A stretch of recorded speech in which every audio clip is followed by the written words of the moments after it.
Swain County High School on a brilliant Friday night. It's high school basketball as our Lady Devils are getting ready to take on Hiwassee Dam. Here is the opening tip-off, and Gary Ayers along with Toby Burrell. And Toby, here we go as our Devils come out right off the bat. Putting it up on the left wing is going to be Maddie Spates, our junior. Not going to go, but Hiwassee Dam will take the ball back out.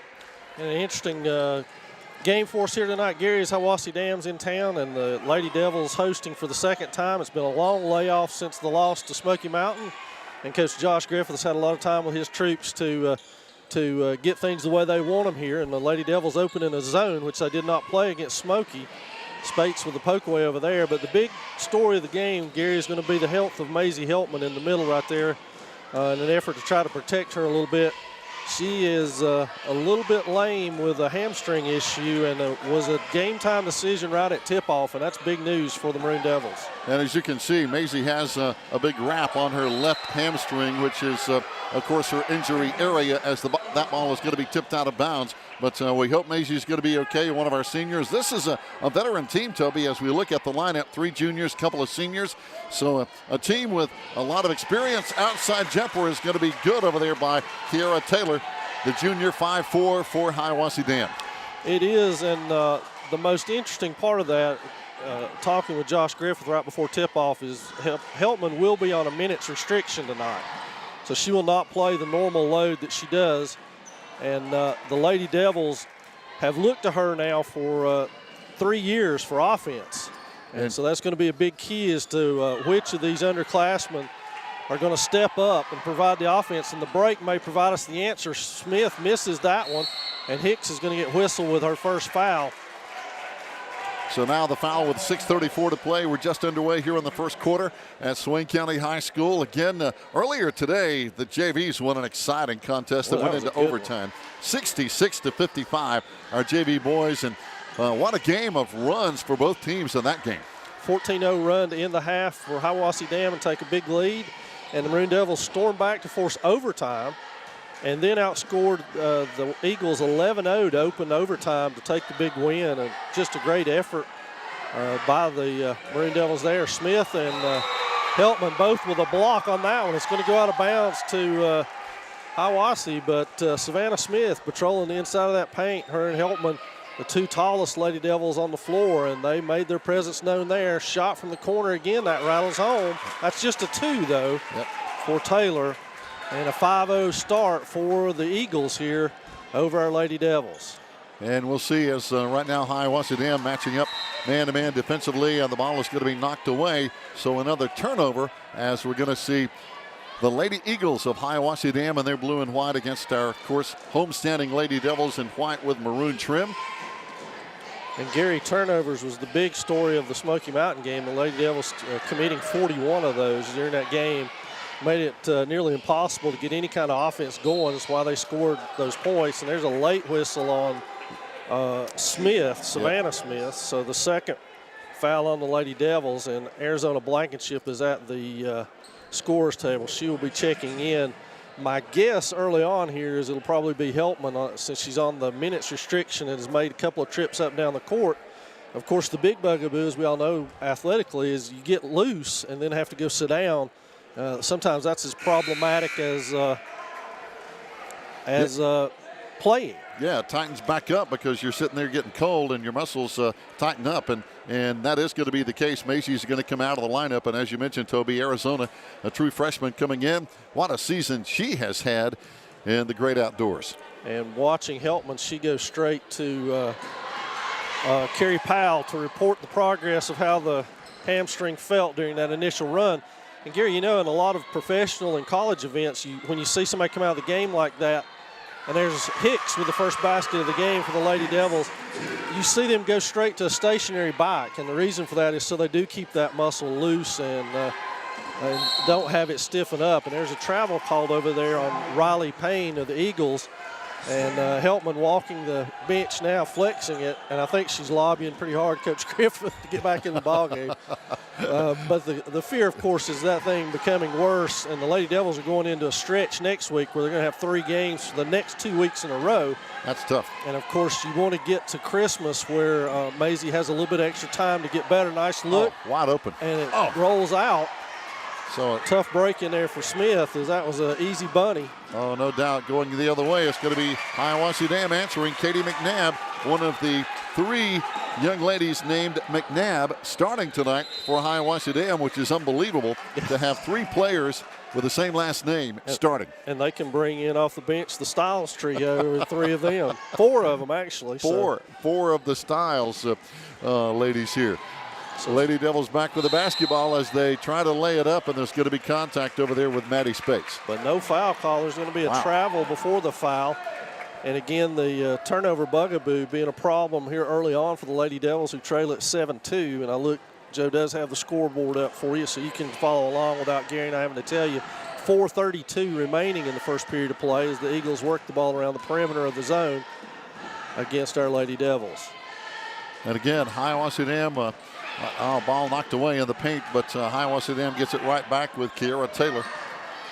Dumping it off inside, and they save it, but the ball is going to be bounced off the old playground tactic as Kirsten Smith gets it bounced off her. Into the ball game will be Sydney Payne. I don't have a 34 on my roster. 30 is Ashlyn Stiles. Maybe, no, there's 33 down there too. So I don't know. I'm sorry, Eagle fans, if you're following along. I don't know who that is. And there's a block by Smith.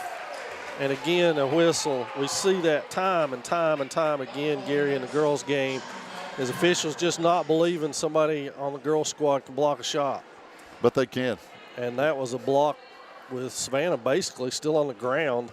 And it's going to send Taylor to the free throw line. She has scored almost all of the points. She's getting it done here tonight. 8-2 lead. And quickly into the game is Hannah Brown for Savannah Smith, who now has 2 fouls, and that's big here in the first quarter with 4:11 to play. Oh, no doubt. Still so much time. The second free throw is good. And our Lady Devils are now going to be facing some full court pressure man-to-man by Hiwassee Dam. And they knock it away, but we get it back with Arizona Blankenship over there. She spins it back across this side. Now Kirsten Smith drives, looks inside, floating one-hander, and Kirsten nice gets run. that to go. Good shot. And now the Lady Devils will press full court. They get it in over there. And now up court comes Kiara Taylor, who's been their leading scorer. That one bounces off. Hicks spins away with it, tries to get out, can't, and is fouled. And Hiwassee Dam missed a golden opportunity there with a nice open shot down inside, but couldn't make it go as they lead 9-4. But both teams, I think, trying to set the tone defensively and let their defense control the offense. Hicks to Smith for a good look at a 3, rattles out. It's rebounded in there. Hicks ties it up. Amaya ties up the ball, and it'll be Eagles ball, but that flips this possession area back to Swain on the next one. And the Lady Devils will retreat to their zone. Talking about running the clock down there, we brought an old veteran out of retirement, Paul Crawley, down there on press row. Yeah, he's back tonight doing the clock. Good to see his smiling face down there. Inside, ball is going to be tipped away. Coming out with it, Amaya Hicks on the Lady Devils with a good defensive stop. Kicks to Spates. Spates clean look at a 3. It's on its way. Back iron no good. Tipped out by Smith. She runs into a double team over there. Be careful, Kirsten. Oh, boy. Is it going to be a foul or is it going to be a... I'm afraid so. Got a little bit too aggressive there. But she went after it over there talking about Kirsten Smith. So we got a Passel, 2 subs coming in. It'll be Maya Burroughs-Kerr, and Haley Woodard in for the Lady Devils, replacing Spates and Smith, Kirsten Smith, that is. And now Taylor will bring it up for the Eagles. Inside, backs herself down, got it up and in. Strong work inside. Again, we don't have a number 34 for you folks who might be listening from the Hiwassee Dam area. But good shot. Hicks directs traffic, spins off of the screen from Brown. Now back to the corner. Hicks fires a 3 from there. It's down and back out. Hicks goes and gets it herself. Amaya doing it all here early on. Wow, puts it up high off the glass. It wouldn't go in. Got fouled. But a good offensive rebound again, Toby. As you mentioned, Amaya Hicks really working hard in there for the Lady Devils. And that foul is on 34. Second foul on her and second team on the Eagles. It'll send Hicks to the free throw line. And Gary, and watching Amaya for 3 years now, this is the most aggressive I've seen her during this little stretch. So it's good to see out of Amaya to come out and be that offensively aggressive. Is not normally her mode, but I think she as a junior realizes that with her on the floor right now, she has to be with the 4 underclassmen and with Maisie over there on the sideline. And Hannah Brown in the game, that the offense is going to have to come from her. So she's being super aggressive during this stretch. Spates is off the bench quickly, and let's see who she's going to get. And she's going to be coming in again for Amaya. And as you mentioned, Maisie Heltman over there standing up on the sideline. So she's trying to keep that leg warm, so to speak. And we might see her back in soon. Here comes a fast break, but Hiwassee Dam throws it away. They got too aggressive on their full court pass. And we should get the ball underneath our own goal back down there since nobody touched it. And quickly off the bench is Maisie Heltman for the final 2 minutes 17 of this one. She's going to get Brown. And Maisie, so far, Gary, she looks good. She's passed the test, but I think mentally has been the biggest bugaboo is her being able to miss that early shot is a big telltale sign confidence-wise and how it feels for her. That one's off and rebounded by Taylor. The Lady Devils getting some good looks from the baseline corner, three-point shots, but just can't get one to drop in. Ooh, a little push-off down low down there, and that's going to be on Haley Woodard and Riley Payne. This is not going to be a shooting foul. Should be Hiwassee Dam ball in bounds. Problem is we're 2 fouls away from 1-1 with 2 minutes to go in the first quarter, and that means Hiwassee Dam won't have to play offense. They'll just go to the line. Oh, no doubt. There's another foul. This one maybe on Arizona. And it is. So that's team foul number 6, I believe. Yep. Not a good number if you're still in the first quarter. So Riley Payne will go to the line. She missed her other 2 opportunities. Still 11-6 with 1:59 remaining, and she makes good on that one. Knocks it down, the senior Riley Payne for Coach Avery Cutshaw. He's assisted over there by Ashley Rhodes.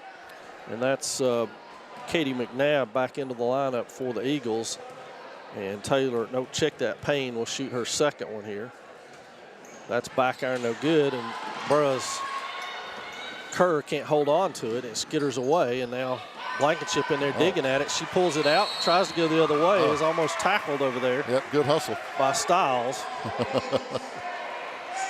Stiles first and the third on the Eagles here. 150 and counting. Heltman will set the offense now. Stutter step the other way, straight ahead to the corner to Burroughs Kerr. She looks, dribbles inside to Woodard. Reach in foul. Nice job by Woodard to go to the ball to make that more noticeable. And that's 2 on Stiles. So all 4 of their fouls have come to 2 people. And Peyton McNabb will check back in for the Eagles. She started the game, now she's back in it. And Heltman will kick it in from under the Swain basket. So now 1:40 to play. We're still in the first quarter. We throw it right in the hands of Katie McNabb. She goes all the way but misses the layup. Good defense from behind down there by Maya Burroughs Kerr. And we got a foul again. Fouls coming fast and furious all of a sudden. Let's see who this one's on. Going to be on Bella Stiles, one of the Stiles players. I think that's on Taylor. They're going to call it on Taylor. 21 instead of 12. Yeah. I think you're right. Spates inside, misses it in the traffic there. It's pulled out by Stiles. Now we got a scrum, and everybody goes to the floor, and we got Hiwassee ball. I think Hiwassee Dam might have called a timeout as the official was pointing toward their bench. Timeout, Hiwassee Dam. It'll be a 30. We'll take it along with them. We'll be back with 1:19 remaining in the first period of play.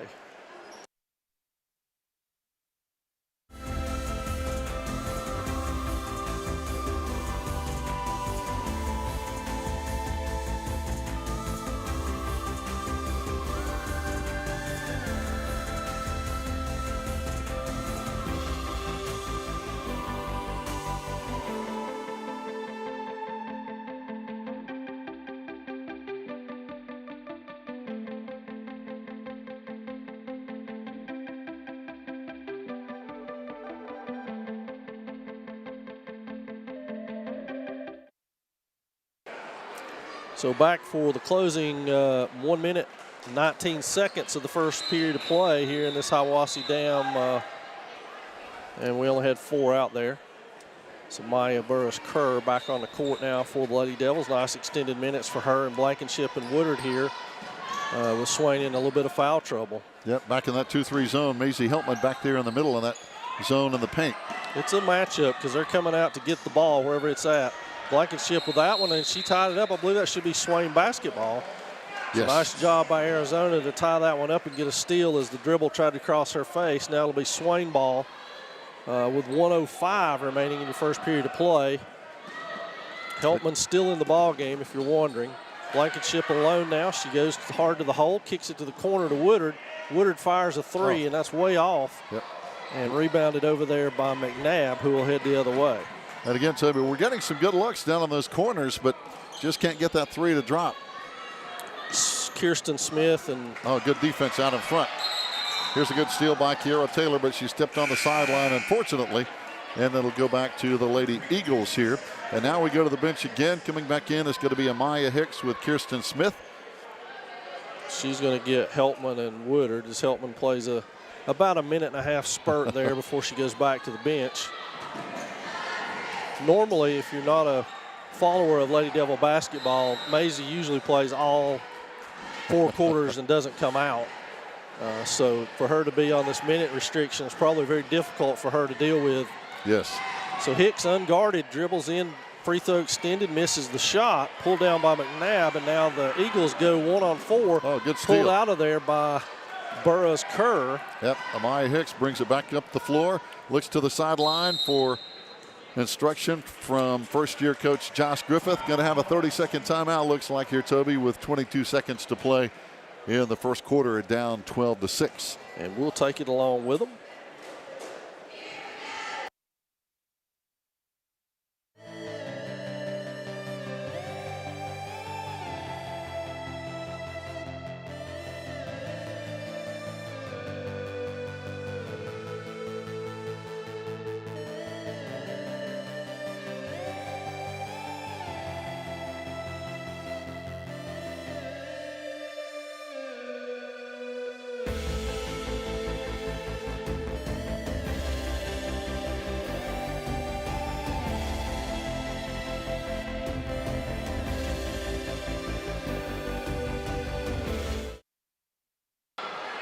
We got 6 players on the court, Gary. Wow. I think that's a no-no. I think they just realized it. Well, now there's a jump ball. Jump ball. It'll be Hiwassee down ball. Somebody needs to sneak off the court. I don't know who it is. No kidding. I mean, nobody's even noticed it yet. The 3 officials have not noticed and now, that we have 6 now players. Coach Josh Griffith is pulling. He got Hicks off the court. Well played, sir. As the Hiwassee Dam player ran to the official to tell him that we were playing with 6. Yeah, a little extra help on defense. You know, if I could have done that when I was coaching, I might still be coaching basketball. No kidding. They wouldn't let me do it. Yeah, I've never seen anybody play a 2-4.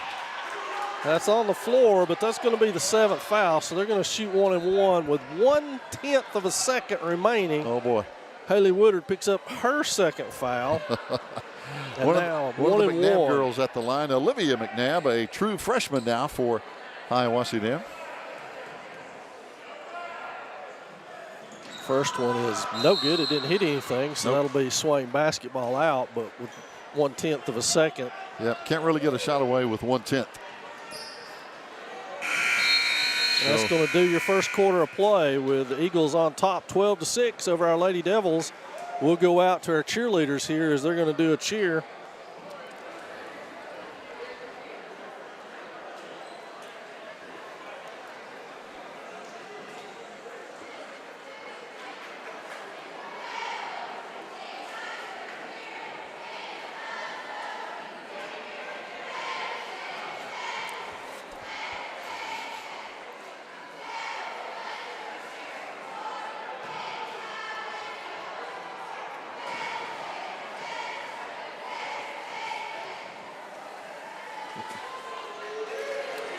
We'll be back with the second quarter in just a second.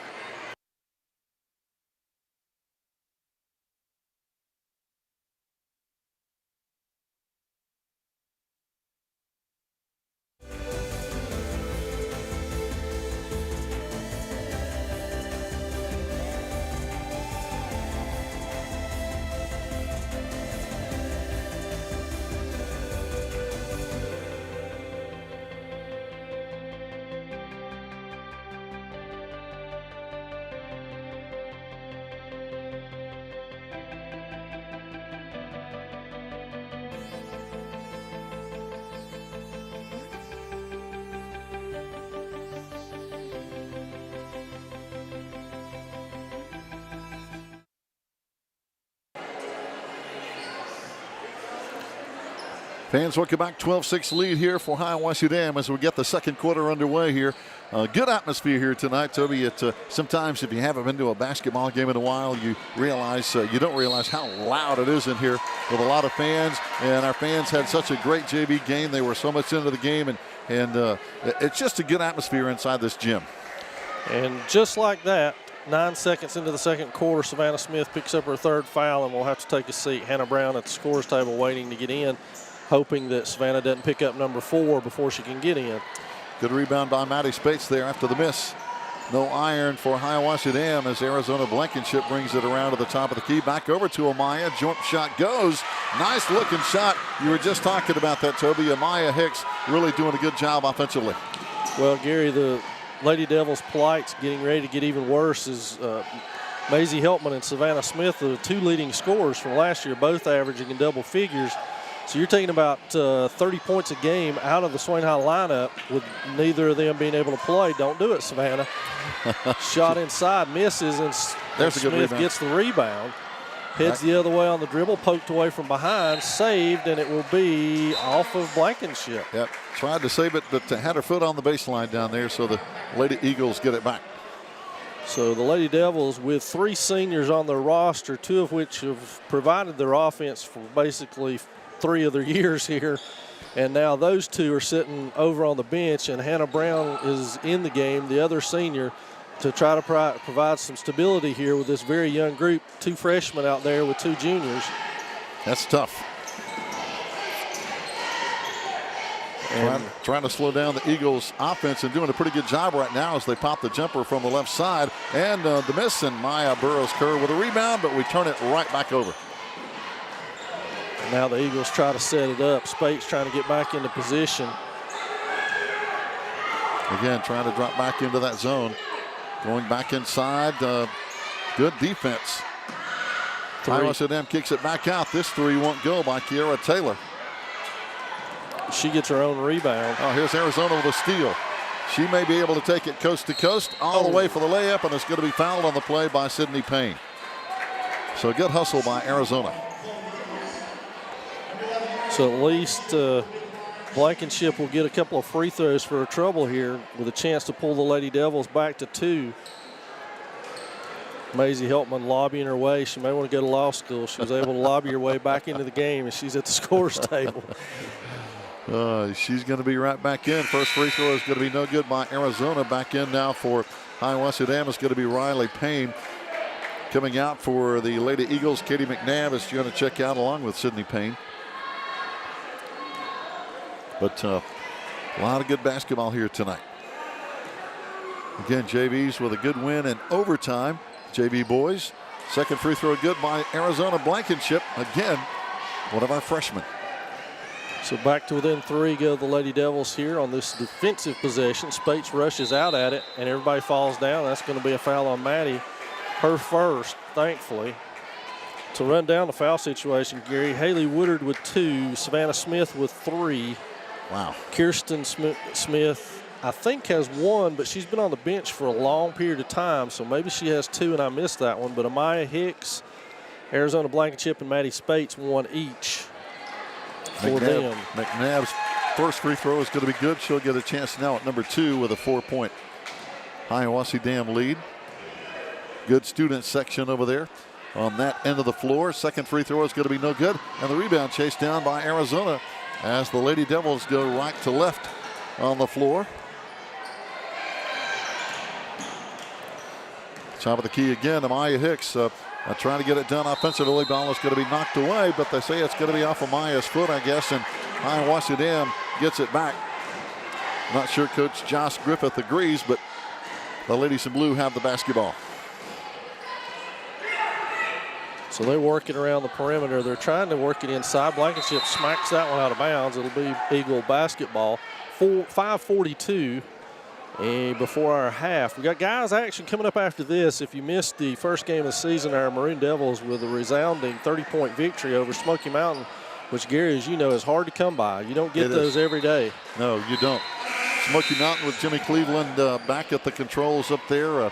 They're always tough in basketball, and I think as the year goes on with that young team, they're going to get tough. It's just kind of a rebuilding mode with a lot of young guys. Well, it also shows you how good our guys potentially can be this year, as they ran away with that one pretty easily, and they play an exciting style of basketball, Gary. I'm anxious for you to get to see that. They really move the ball up and down the court and shoot at a high pace with a lot of people coming in and out of the ball game. It's kind of fun to watch, to be honest with you. Joe and I and Jeff, we all three enjoyed ourselves. It was a huge crowd for the Smoky Mountain game, so it was a good night of basketball. Oh, no doubt. And, we saw some of that last year. We saw the ability some of these kids have, and, it's going to be fun to watch. Back down the floor, Devils on the run, can't make it go. Off the glass, Maisie got a battle for the rebound. Down on the floor, Hannah Brown ties it up for a jump ball.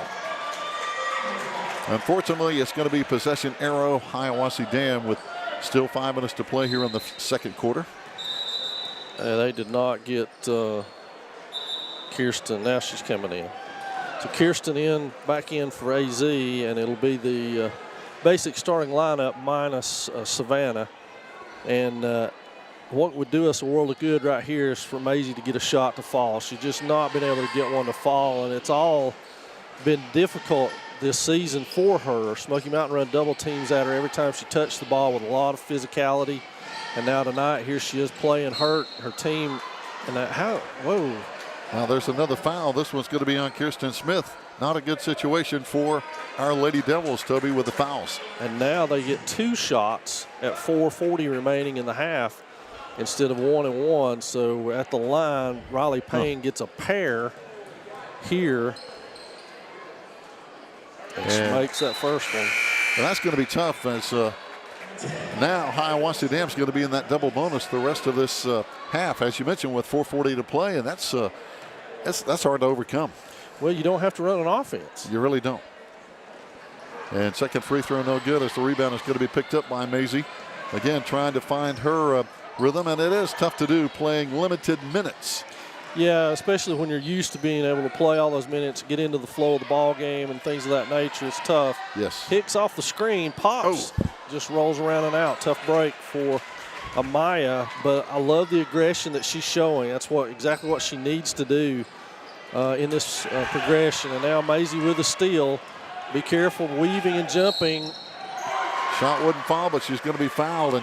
And Maisie, very aggressive, Toby. She's not one to play with a soft side, if you know what I mean. No, she gets a lot of her buckets going to the hole. Yep.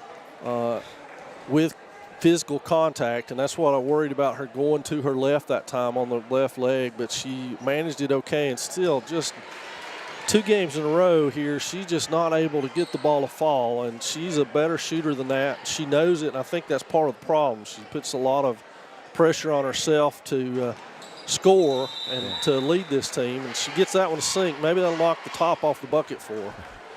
And it is frustrating when you're an athlete and you're injured. It is just extremely frustrating. Well, you add to that a senior who sees her team in foul trouble, and she's not in foul trouble, wants to help, can play, and can't. And so it's very frustrating on multiple levels. 3 on the way, and that's going to be back iron no good. Heltman with a tip, but they chase it down and get it. That's McNabb again. Yep, good hustle on the offensive glass. So they reset. And now spinning around to the other side. They look inside. Good patience by them. 3:37 remaining before the half. 14-10 your score. Good ball movement. Spates goes for it. The block is off. Brown had the rebound. It's batted away. Now they go to the floor. Yep. And a jump ball. Should be Swain ball. So Hannah scraps around and hustles to get that one. And AZ is going to be back in for Brown. Heltman and Hicks will work it up court for the Lady Devils. Eagles in a man-to-man the whole ball game. Yeah. But Swain has been able to get some good looks at the basket, Gary, with screens and movement. So it's not been as big a particular problem as it has been for the Lady Devils as it was last time. Nice look amazing. inside. Wide open, and it won't go underneath the basket, and the rebound is going to be picked off by McNabb. But you're right, Toby. We've had some good looks, and shots just not falling on the other end. Good defense. Arizona Blankenship stood up and knocked it away over there from Katie McNabb, coming right back. There's the big 3. There's a big shot from Maisie Heltman. That may be the one she needed right there. That can really help your confidence a ton here with 2:47 to play, still in the second quarter. And Hiwassee Dam tried to answer with a three, can't make it go. Ball out of bounds, man. But a foul.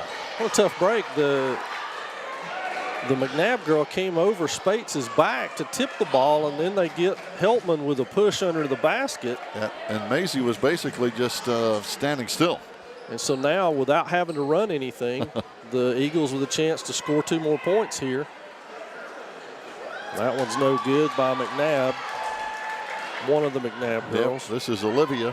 And as you mentioned, with that double bonus situation the rest of the way in the first half, that can make things really interesting and a big plus for Hiwassee Dam. And again, Olivia McNabb gets the second free throw to drop. Here come the Lady Devils, and the fast break makes it go. Good work by Maddie Spates getting the ball to her under the basket. Spates was able to get that one through contact. And we're tied. I believe that might be the first tie of the first half at 15 all. Heltman has that one batted away, but she got the rebound. It's pretty extended minutes here for Maisie. I think the foul trouble has kind of dictated that in this first half. After halftime will be a tough test for her, I'm afraid, with that 10 minutes of sitting. But 15-15 your score. Folks wondering at home, the Lady Devils, or Eagles rather, have 5 fouls. So Lady Devils nowhere near 1-1 yet. 2 more to go, and the clock continued to run. So they're going to talk about putting some seconds back up there. And so now still in what would appear to be a man-to-man. Yep, now they adjust the clock to 1:56 here, Toby, with again the score tied at 15. But yeah, may have to bring us an exercise back into the old gym for for Maisie Heltman. If this thing doesn't clear up, it's definitely a possibility. And athletes do it all the time in all sports. Deep Outside. three. Oh, Maya Hicks just buried a three. And I believe that's our first lead at 18-15. And a good one at that. Swain has weathered the opening storm and the foray of foul trouble to find themselves in the lead here. And now they've got to watch the ball movement and make sure they don't give up the three to one of Hiwassee's better shooters, which was probably Kiara Taylor, who's running around over on the Swain side. They're trying to work it over there to her. That's her. Spates and Blankenship both cover her up quickly. Good hustle over there.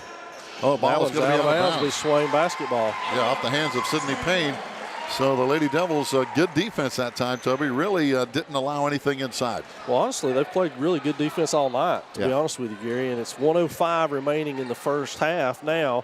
And Hicks will walk it over to the left side of the court and set things up with a screen coming to Hicks. Now she breaks off of it, pass off to Spates, crosses over. Oh, too tall. Tough luck. Yeah, too tall on the pass. Turnover, we'll give it back to Hiwassee Dam. And as you know, in basketball, football, turnovers can just crush what you're trying to do. Absolutely.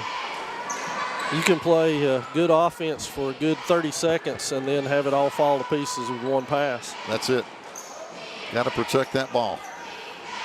Lady Devils are playing good deep. Taylor roaming around on this wing now. She's going to cut through, back up to the top.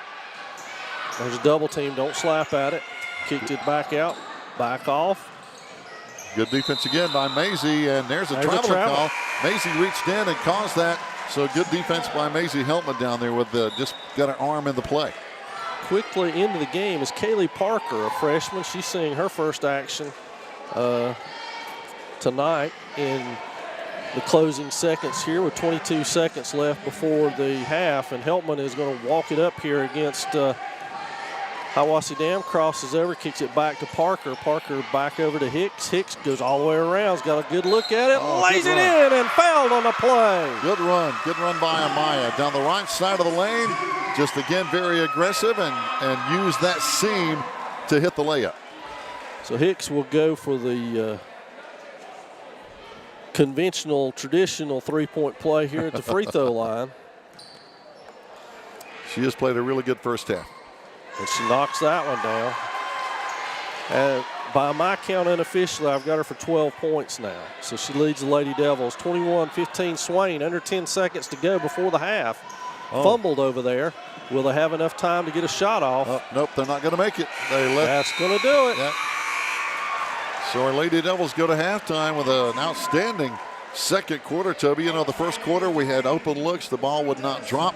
Second quarter, we got some shots to fall. We had some good ball movement. And again, we played very good defense. I think defense was the key to all that, Gary. The solid zone defense, the movement on the perimeter really caused Hiwassee Dam a lot of trouble. Oh, no doubt about it. Matter of fact, we outscored Hiwassee Dam 15-3 in that second quarter. As a good quarter for the Lady Devils, and more impressive than that is the fact they had to do it with basically Savannah Smith and Kirsten Smith on the bench in foul trouble, and Maisie Heltman playing limited minutes and injured on top of that. So good signs in this second quarter for the Lady Devils. Stick around for the second half. We'll have it coming your way in just a few moments.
Hey Maroon Nation, my name is Erin Jenkins and I'm an alumni of Swain High and also the Maroon Devils Network. The network you're watching right now helped me chase my dreams and get my start in broadcast journalism. From weekly interviews with Coach B to hosting game day specials and even getting to sit down with some of Swain High's greatest football legends. History of the Maroon Machine. All of things helped get me to WNCT 9 on your side in Greenville, North Carolina as an on-air news reporter. Right now, you can help other students just like me to chase their dreams by liking, subscribing, and sharing the Maroon Devils Network. As always, go Big Maroon!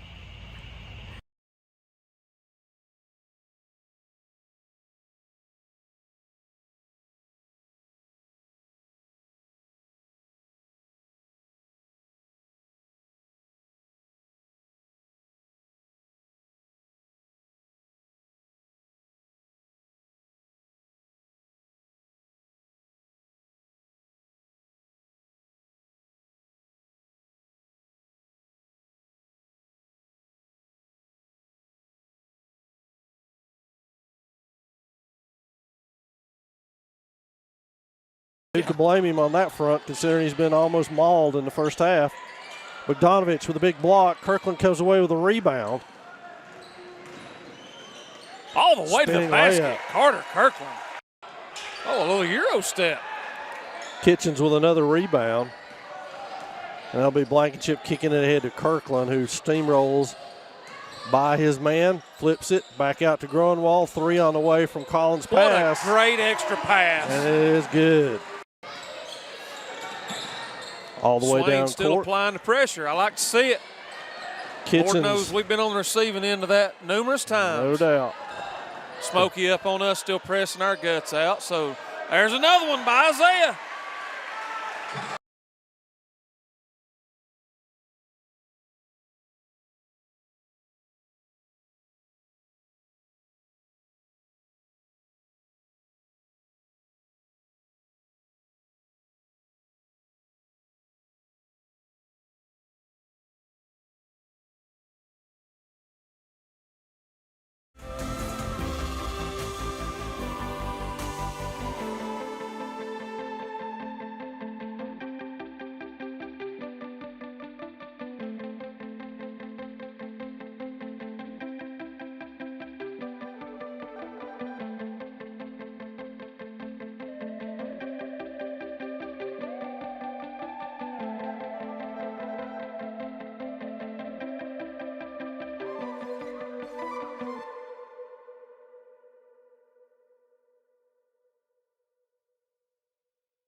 And we're back for second half action. Fans, thanks for joining us here on the Maroon Devils Network for Lady Devil and Maroon Devil basketball. Toby Burrow along with Gary Ayers tonight filling in for Jeff Marr. And Jenna Lenore Ryan team has won their first round game, so they're going to be playing this weekend, and kudos to them, and best of luck to them. Hope they do well.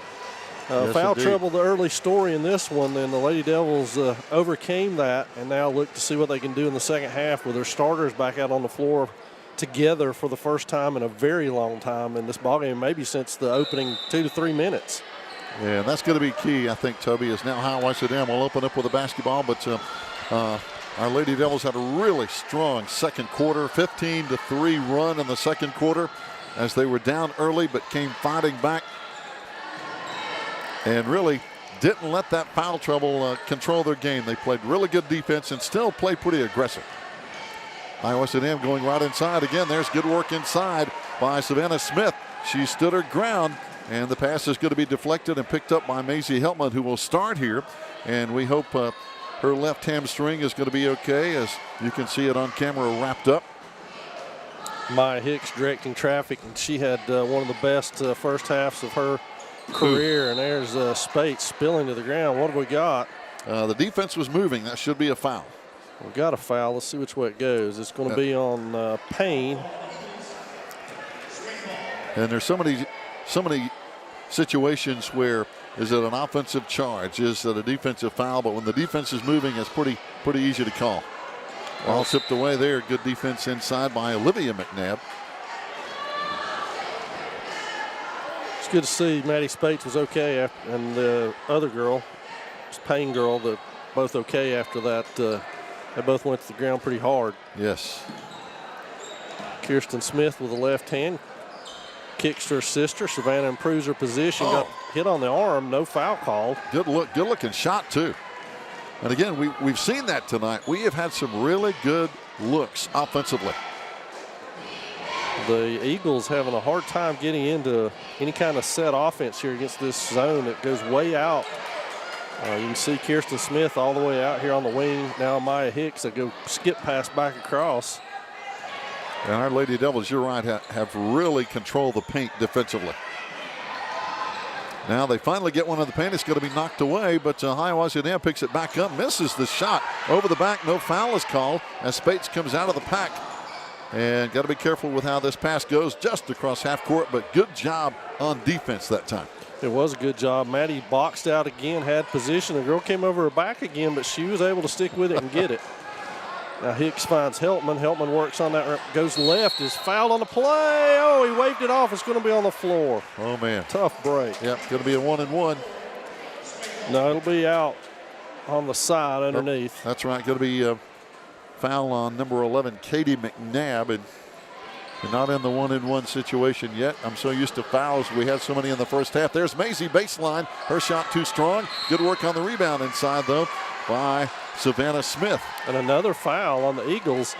So the foul difficulties quickly reversed themselves. Swain with no fouls yet, knock on wood, and Hiwassee Dam already with 3 here in this. So the Swain with another chance to inbound. Hicks has it, looks inside, kicks it to Smith. Oh, she had it. It just spilled away. It was tipped off of Hiwassee Dam. Out of bounds to Swain.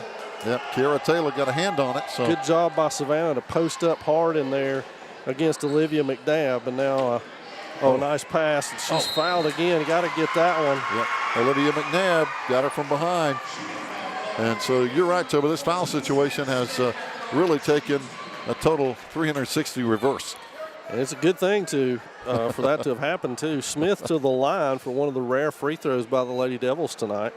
And she is looking for her first points of the game, and there's the first one. And I know Swain would love to get Savannah off the skids, and just like that, 2 minutes into it, Heltman is back out on the usual rotation. She's not very happy about it, but she'll go to the bench anyway. And Smith with the second one now coming and extends Swain's lead to the biggest of the night for the Lady Devils now at 23-15. And, of course, Maisie and Savannah, 2 of our 3 seniors, providing leadership on this team as Hiwassee Dam is having trouble over there on the right side of the lane. And there's a foul, I believe, on our Lady Devils. It's going to be on Hicks. Yeah, trying to reach in and just knock the ball away. And you know, Toby, that happens a lot in basketball, even sometimes in football. When you're playing aggressive defense, you're going to pick up more fouls. Absolutely. And that's the funny thing about the first half for the Lady Devils, Gary. They were in a zone. Right. So, I'm not real sure about that, but that's what happened. They're trying to get Taylor going again. She really buoyed them in the first half, and that's a walk rather than a foul on Savannah. Savannah Smith has 3, and so they have tried very hard, conscientiously, to get the ball into the paint against her and force contact themselves in trying to get that 4th foul and get her off the floor. Hicks has it swiped away right there by McNabb. Yep, got to protect that basketball down the left side. Now Hiwassee Dam coming back, and this is going to be a foul on our Lady Devils, and that's going to send Riley Payne probably to the free throw line here. And it's on Burroughs Kerr, fortunately not for Maya, but for Kirsten, who would have been her 3rd if it had been on her. And Maisie's getting ready to check back in. So again, I think, as you mentioned, she's pleading her case down there on the sideline pretty well. So, and coming out is going to be Amaya now, who's had a really solid game tonight. She has. She's had the kind of first half that Hiwassee Dam now has to game plan to stop her a little bit, to be honest with you. Second free throw going to be too strong. Arizona Blankenship coming out with it. Boy, the official, they're calling him pretty tight out there right now. A little reach-in foul on. And that's 15 foul on the Eagles. 15. 2 more at the 4:53 mark. 2 more, and the Lady Devils will be in a 1-and-1.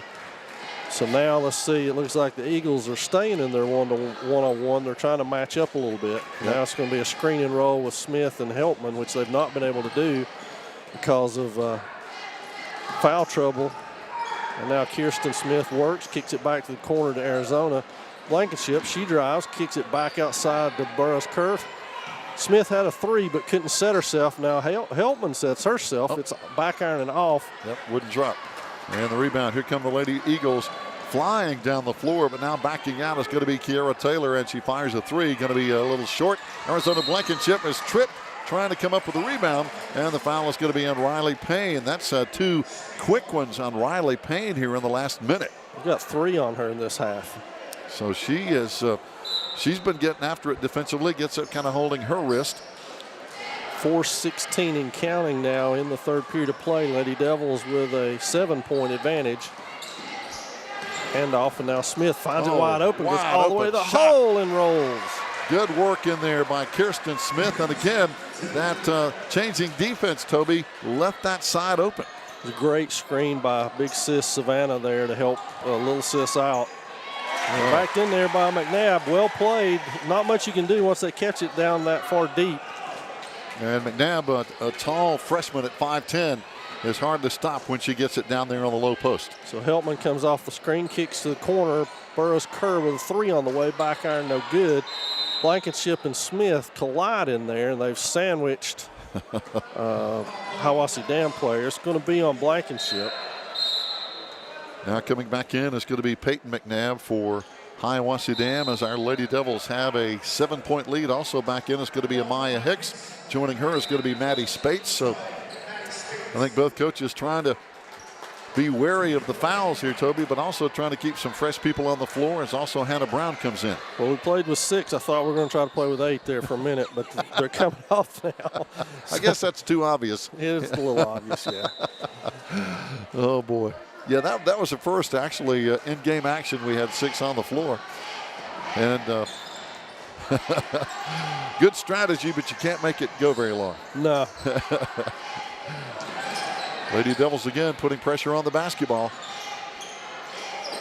Back across the floor, but again, Hiwassee Dam unable to work it inside, down low in the paint. They're trying their best to get Kiara Taylor going, who was the red hot Eagle right out of the gate. Yes. And has been quiet since then.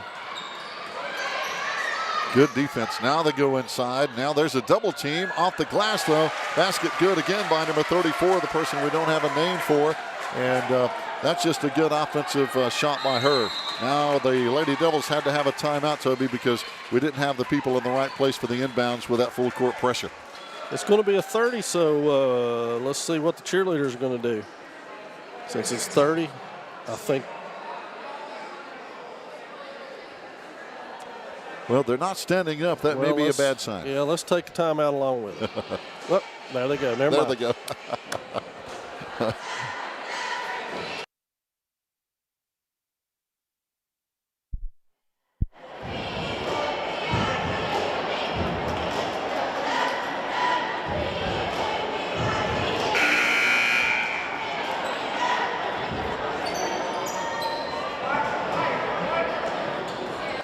Great job by the cheerleaders. They've done a good job all year. We don't do them justice catching them from this far away and trying to boom mic them into it, but they do a really good job keeping the spirit level up. Hicks penetrating. Oh, they're going to wave it off. Oh, darn. Well, that's 2 we've had waved off, but again, another foul adding up. Swain's now on the 1-and-1. There we go. For the rest of the ball game. And on our side, we have 3 fouls as a team. Hicks will go back to the line. As we said, she is our leading scorer with 12 in the first half and is looking for first points here in the second. Good shot. And, Amaya's really played a smart game, I think, defensively, and she's been aggressive on the defensive side, Toby. And she has really just had a really all-around good game. She has. Her taking that step that she's taking tonight is a pivotal part of our season and being able to do what we need to do on the season. That free throw no good. Stiles down with a rebound, one of the 4 Stiles players on this Hiwassee Dam roster. Now let's see if our Lady Devils can continue the good defensive work with a 6-point lead here at 26-20. Well, they do a really good job in this zone of handing players off. Oh, good hands right there. We stole it away, but they stole it back, and now there's going to be a foul. This is going to be on 22, Peyton McNabb, 5'4" junior for Hiwassee Dam. And yeah, you're right. We'll come down on the other end and shoot the 1-and-1. And what a bonus that is the rest of the way. We could be in the double bonus here soon. And now checking back in for the Lady Devils is going to be Haley Woodard, as now Savannah Smith will get a break, but she's played a solid game. Yeah, she's been able to stay in for a good 4-minute stretch here without picking up that foul, so that's good on the Swain part. Now Coach Josh Griffith is going to try to buy a couple of minutes here with Haley Woodard in the lineup. Haley had to leave in the first period with 2 fouls of her own. This is the first free throws of the season, I believe, for Burroughs Kerr, and Swain with a 6-point advantage. Back iron and back to her. She pulls it down, now tries to dribble through and is tied up. Yeah, jump ball. Going to be our ball, though, on the possession arrow at the 2:16 mark. Freshman Maya Burroughs-Kerr coming down with that offensive rebound as we get a chance to reset offensively now. Amaya Hicks out in front. I guess this man-to-man defense of Hiwassee Dam goes baseline. Driving right in there is going to be Maya Burroughs-Kerr, and a foul. So a good job down low by our offense, and good hustle over here by Amaya Hicks to get it down inside as she got it over to Maya. So Burroughs Kerr goes back to the line. This time it should be 2, as she was in the motion shooting. 2:07 remaining. That one doesn't find the net either.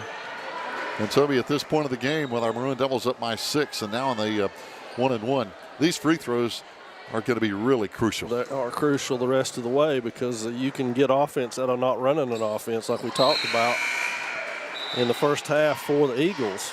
That's going to bring Olivia McNabb back in, and she was the one battling down underneath. She's a 5'10" freshman. She was battling underneath with Smith. Yeah, she's tough. How they were trying to get Smith's 4th foul. So she's back in the lineup now, and we'll have to go down against Hannah Brown and Haley Woodard now.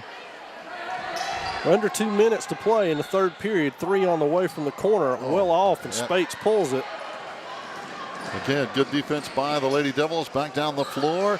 Nice shot from the right side. Amaya Hicks with a big 3. And that's just good defense to offense. It absolutely is. And that's the penetrate and kick offense that Coach Josh Griffith has installed here with Swain, is they want to penetrate in there, draw defenders, and kick. That's it. And it worked like a charm that time. Well played by Spates and Hicks. Brown has given McNabb all she wants underneath with physicality.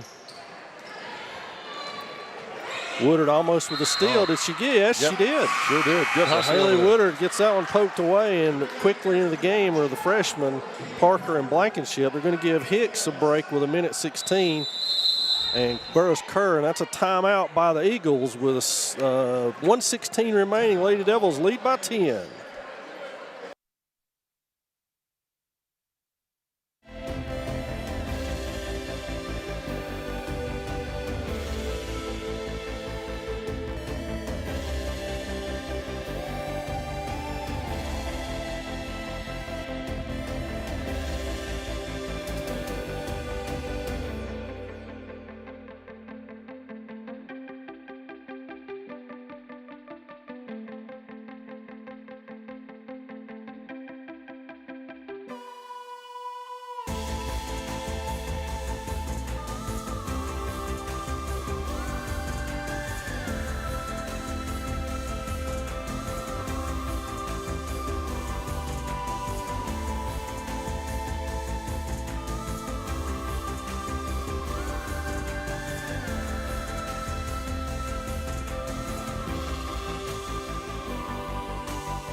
So we're back now for the final 1:16 here of this one. The Lady Devils have opened up a 10-point advantage here. Close out the third. Heltman back into the lineup, joining Parker, Burroughs Kerr, Hicks, and Spates for the closing minute. Looks like they're going to be content to hold it for a little while and work some time here. But the Eagles are the ones who have run into foul trouble in this third period, Gary. Oh, no doubt. And they're going to stay in that man-to-man defensively. We'll see if it continues to deepen with their foul situation, as our Lady Devils have really taken advantage of that. And let's hope that continues here for the final 45 seconds here on the third and into the fourth quarter. That's a mismatch. Heltman knows it, but she's just not ready to score yet, if That's you will. it. Use some more time. Patiently running the ball around and just taking their time. Oh, there's coming out and a foul. He called that intentional. It is. That was just an intentional push. And So that will be the way that works is that will be a foul on the Eagles, which is their 10th. wow. They'll give Maisie 2 free throws, and then Swain will get the ball back. So now we're in the double bonus, and that's going to be the rest of the night. So Yep. that's a big foul. With 26.8, and the Lady Devils just working the clock down in the third quarter, Gary. If you're Hiwassee Dam, you just let the clock go Exactly. and That was not a good move foul. on to the fourth quarter. Yeah, that was not a good foul, unfortunately, for the Lady Eagles. So Heltman now with 5, Lady Devils with an 11-point lead. And that one is good as well So that for the cost you, senior. that cost you 2 points and the ball. Possibly 4 to 5. Yeah, Because now Swain gets the ball back, and that's big. and Hiwassee Dam will extend the pressure to full court. Burroughs Kerr looks to turn the corner, hands it off to Heltman, who will dribble. We're under 30. The double team comes. She's able to ward it away. Now she's guarded by McNabb, easily beats her. Kicks to Spates, who's still content. They had the shot they wanted, but wasn't the time they wanted. Now it's down to 10. So Heltman's going to clear everybody out and try to work. Parker now, left hand by, goes all the way to the hole, hands off to Heltman. Just rolled out.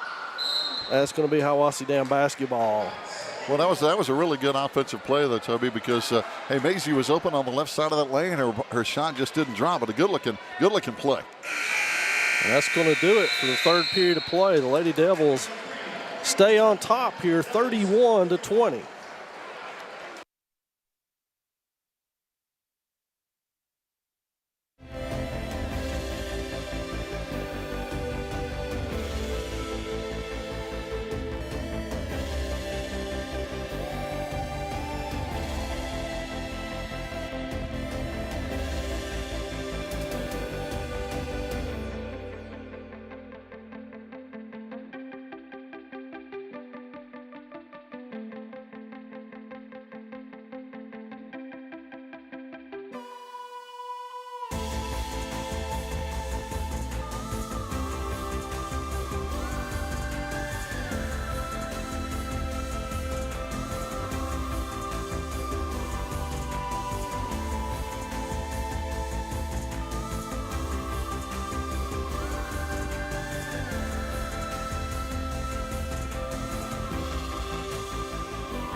fourth quarter getting ready to come your way. It'll be Hiwassee Dam basketball to open it up. Swain in the zone. And now it's fired to the corner. Hiwassee Dam fans are just livid that they're not throwing the ball inside to McNabb. And that seems to be the play that has worked tonight. But there's a good hustle play over there as our Maroon Devils knocked it away, but back in bounds to Hiwassee Dam, but still good D. And they're working, trying to set screens in that zone just to get some movement. They've got somebody planted down on the low block, but they're unwilling to try to get it to her. And now they have taken off about 40 seconds of the fourth quarter just trying to get that pass. Yep, there it goes. Play. And obviously a little bit of a foul there on Maisie as she was moving a little bit into Olivia McNabb. And that's a tough defensive assignment, but still she has to go to the free throw line and hit these. Well, the Lady Devils have been giving that out of that zone most of the night. It's been there, have Hiwassee Dam wants it. But they've just been reluctant to make that pass, which is a dangerous pass if you've got active arms. It is. But now with Smith with 3 fouls going into the fourth quarter, it's not as big a deal anymore as it once was. 32-22 your score. Spates pushes it into the front court, back out to Hicks and around. She spins it all the way around. Nobody stops her, fires it up, can't get it. Heltman saves it, but it's unfortunately to Taylor, who's off to the races. Got a 2-on-2, and they missed the fast break. And Burroughs Kerr in there blocks the shot. Good defense. She held her ground. No foul. That was a perfect block. Here comes Myers again, Amaya Hicks again, and this time she's going to be fouled on the way by Katie McNabb. But again, Amaya made that play. She went aggressively to the basket. McNabb basically had to foul her or give up an easy layup. Well, I like the aggressive Amaya Hicks tonight. She's been sensational for the Lady Devils at a time when they really needed her. And I tell you, somebody else is Maya Burroughs Kerr has played some solid minutes off this bench for Coach Griffith as well. Now coming back in, it's going to be Peyton McNabb for Hiwassee Dam in the place of Riley Payne. Payne had 4 fouls, I think, or 3 fouls. Maybe it's 3. And, of course, the good thing for the Lady Devils is we're in the double bonus the rest of the night. Get those 2 shots. Second one on the way, front iron and finds the bottom. So Hicks extends the Lady Devil lead back to 11 here. Spates almost with a steal there. And now try to go inside, but they couldn't. And now Swain reverses itself back around, stays on Taylor. McNabb in the corner, works it back out. Good defense. All they're able to do is push the perimeter. Yep, Maisie almost knocked that one away. Now driving down the left side, and in and out, no good. And the battle for the rebound is going to be won by Savannah Smith. Here comes the fast break down the right side, pulling it up, firing is good. That is Maddie Spates. Well executed play. And here come the Lady Devils getting back on D because the Lady Eagles want to push it up the floor. Their shot is probably a little too fast. Another rebound by Savannah Smith. Here come the Lady Devils.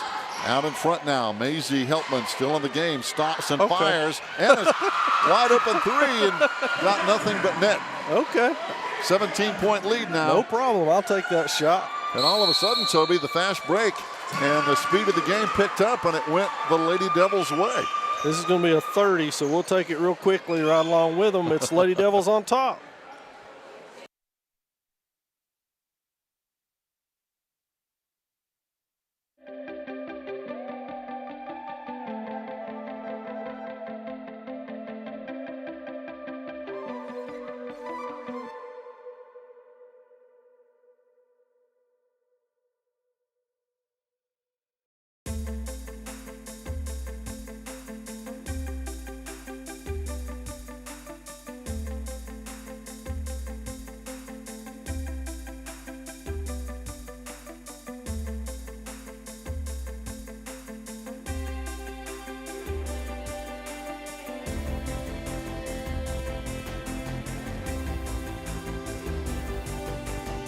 Hiwassee Dam inbounds it from right in front of their own bench. Suddenly they find themselves down 17. And the aggressive Lady Devil offense has got out running. Canned a couple of threes from Spates and Heltman on back-to-back possessions to bolt out to this big lead. Now it's Blankenship back in the lineup. Oh, good defense again inside. Missing the shot in there is going to be Katie McNabb as the Lady Devils again control that board. So be not allowing those offensive putbacks. Oh, that was a good look right there. Savannah just couldn't hold on to that. Amaya had a really good look. 3 on the way from Amaya and just off the iron. Tough break for Hicks. She had a good look at it, just wouldn't go down for Woodard up off the Swain bench quickly. 3 on the way over there from McNabb. Heltman with another rebound. Good rebound. Down the floor. Fast break again. It's going to be Amaya Hicks. Bounce pass across the floor. Basket good. That is again good execution. Amaya with the assist over to Maya Burrows-Kerr. And the offense right now is really clicking. Oh, it is. It's found a groove, and I think a lot of that can be owed to Josh Griffith and his good use of the bench in the first half to keep everybody fresh. That's it. Going inside. Good putback this time by Peyton McNabb for Hiwassee Dam, and those offensive rebounds can come up big. 41-24 with 4:23 remaining in this one. Guys, action to follow. We'll be back with you on Monday, and it's going to be a timeout for Swain. And let's see, it's going to be a full for the Lady Devils. We'll take it right along with them.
So Swain basketball here with, as we said, 4:17 left in this one. Hicks will walk it across, guarded by Taylor.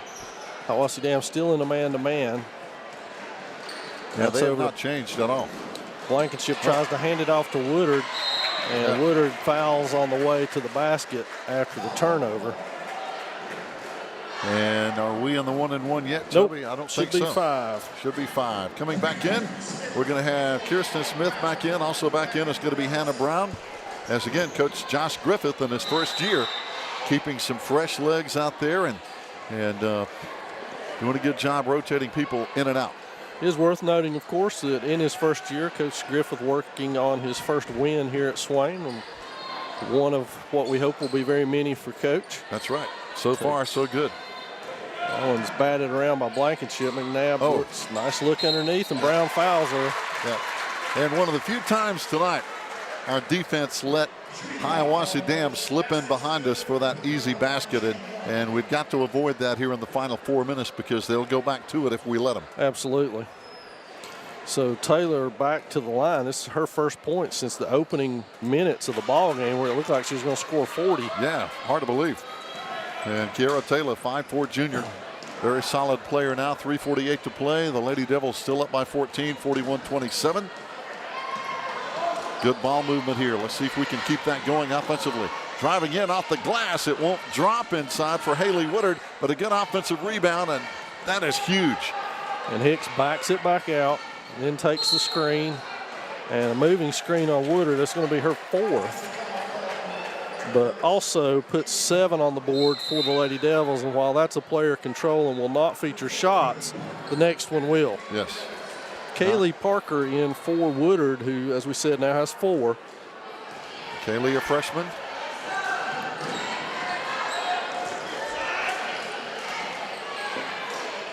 Eagles work the perimeter now. Dribble penetrates, shot on the way, and a foul. Let's see who that's going to be on. Kirsten Smith. And as we said, it's 2 shots, but she would have got 1 and 1 anyway. Woodard back at the line along with Spates to check back in. I think that's Kirsten's 3rd foul. Yep, by my count, you're correct. And at the free throw line is going to be Sydney Payne. Also back in for the Lady Devils, Haley Woodard will check in now. And it will be also Spates for Smith and Brown both coming out. Second one on the way, back iron no good. Got a little battle for the rebound. I don't know what we got. And I believe they're going to call it on Hiwassee Dam coming into the lane pretty quick. And that's on Woodard. She's gone. Uh-oh.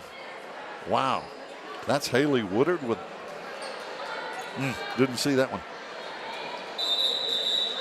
Yeah, I didn't see it either.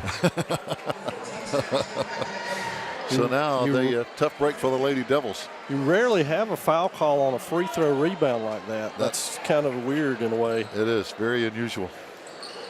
Second free throw, no good. This time the rebound by Maddie Spates. The Lady Devils lead is still 13. Oh, we turn it over. Here come the Lady Eagles the other way. Kiara Taylor leads it. Looks like they wanted to go the fast break, and they get it over on the other side of the circle. Now they fire it up. Going to be no good. And the rebound is going to be picked up again by Amaya Hicks, who has had a really, really good game tonight. Now they spread the offense out a little bit more. Smith's going to go inside and work a little bit. Spin move hammered, and she gets it up. And we'll get 2 free throws for it. And that's good strategy, Toby. We have a 13-point lead, 2:44 to play. We can really spread this floor. We can run some clock, get our best shot that we can, and not have to worry about pushing, because right now all the pressure is on Hiwassee Dam to score quickly. And realistically, you've got one of the top inside players in the conference, and Savannah Smith in there posting up. So yes, it's a good target to go to and very reliable. She's going to do good things. She's going to draw double teams, which either results in this free throws or wide open looks by her teammates. Spates had the inside position but couldn't get it. Here come the Lady Eagles, 2:40 to play. They start to fire a 3, but they pull it back. That's Sydney Payne. And again, McNabb posted up in there on Smith, but they don't get her the ball. Now they get it to Taylor in there, and she fires from the baseline, and Spates is going to foul McNabb. Yep, that'll send Katie to the line now with 2:25 to play. So Maddie Spates with a foul, and now Amaya Hicks comes over to chat with Coach Josh Griffith. Get the plan on defense, but Toby, our defensive execution, our effort has been really solid tonight. Is now coming in for the Lady Devils is going to be Maya Burrows-Kerr, who's had solid minutes tonight. Yes, she's played very well. Good game tonight. Ooh, they almost got in the lane. Everybody was in the lane. Yeah, there was a lane violation on that one, pretty obvious. And now it's going to be Lady Devils ball inbounds, 2:25 to play with a 14-point lead. Again, we can afford, got to get the ball across the timeline, but we can afford, once we get the ball in our court, to use some time, spread this floor, and look for a good shot. Driving in is going to be Arizona Blankenship. Wouldn't drop, but again, a good shot. There's a good save down low by Savannah Smith, and that just takes more time off the clock. Good work. And again, they go inside to Smith. There it is. Oh! In and out, but Spates is under there with it. Backs her way out. No call. There's a call. There we go. So good job by Maddie battling in there. It's her 6th rebound by my count. And I swear, Toby, Savannah's shot was halfway down and came back out. And now Cutshaw and Sutton up off the Swain bench. They're going to get in the final minute 56 here. Swain on top, 42-28. Spates extends that lead now. And now coming in for her first time tonight is going to be Gracie Sutton, a freshman. And hey, how about that wrestling team this week? That's exactly right. Three wins for Coach Adam James and the Maroon Devils as they go to Irwin for a quad match. That's 3 teams, so you get 3 matches out of it. And Swain sweeps it, taking all 3 with wins over Irwin, the host team, and Hendersonville, along with who was the other one? Owen. So 3 larger schools. And the Owen and Hendersonville matches weren't close. It was 60-13 or something like that. Wow. Hiwassee Dam, time not on their side. They're using a lot of time here and they can't afford to use a lot of time offensively because they can't get a clean look, Gary. That's how good the defense has been. That no matter who's in the game, it's been spot on. That's it. We're really putting pressure on the basketball. Going inside now. But again, not an open shot so far. Now they get open. Now they jack it up. It's going to be no good. They get their own offensive rebound off the glass, and there's a foul. But again, Toby, that used probably 35 to 40 seconds there on that offensive possession. And those numbers will not work for the Lady Eagles. So that's 4 by my count on Savannah Smith with 1:13 left. It's also the 10th foul on the Lady Devils. So Hiwassee Dam with 1:13 left will shoot 2 each time through. Riley Payne, 5'7" senior at the line. Checking back in now for the Lady Devils. Hannah Brown coming in for Savannah Smith, who has played another solid game tonight. Absolutely. Despite limited minutes with foul trouble, she's done a tremendous job in there. Second one's front iron, tipped in there, batted around by Burris Kerr. She can't get it. Taylor picks it up. Now they go inside to McNabb. She's hammered. Quick double team by Cutshaw and Sutton. It's going to be on Gracie Sutton, looks like the freshman, but that showed good effort. We got 2 players right on the ball quickly, and that double team, even though there was a foul, will crush you inside. 1:06 remains for the Eagles. And Gary, you hit the nail on the head. They're taking so very long to get shots off because of the Swain defense that it's going to be hard for them to get back in it. No question about it, because now with 1:06 to play, time not on their side as they hit 2 in a row there. Good work by Olivia McNabb at the free throw line. Now Hiwassee Dam wants to talk it over. And we'll take a break along with them. The Lady Devils on top with 1:06 left.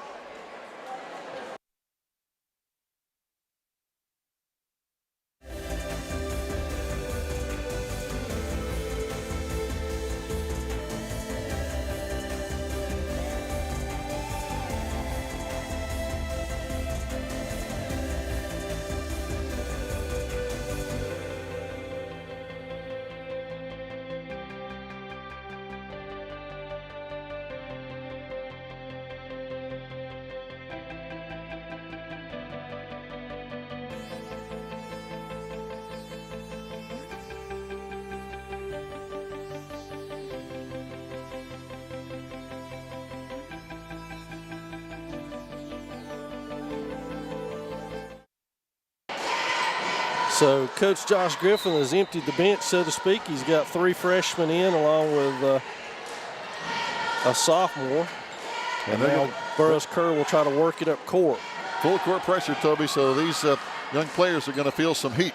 Outside 3 from the baseline, won't drop down there by Gracie Sutton, but she had a wide open look, and a battle for the ball is going to be going our way. Nope, it's going to be Hiwassee Dam ball out of bounds.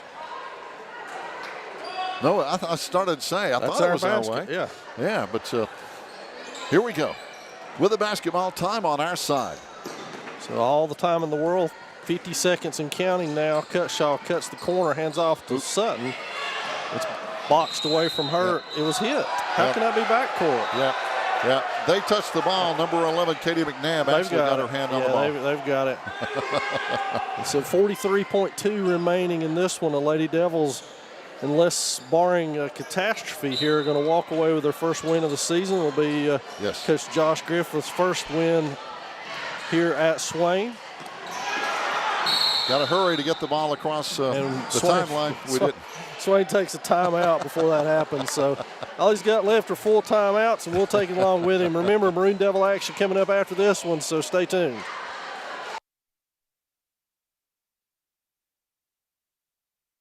Who could blame him on that front, considering he's been almost mauled in the first half.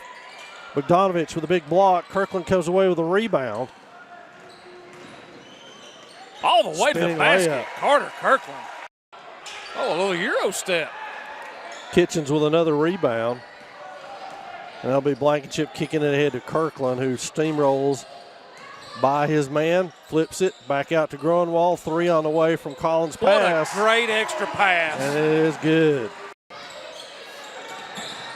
All the way down court. Still applying the pressure. I like to see it. Kitchens. Lord knows we've been on the receiving end of that numerous times. No doubt. Fans, welcome back. 39 seconds to play. As Toby mentioned before the break, our Lady Devils on the verge of win number 1 here, our second game of the season.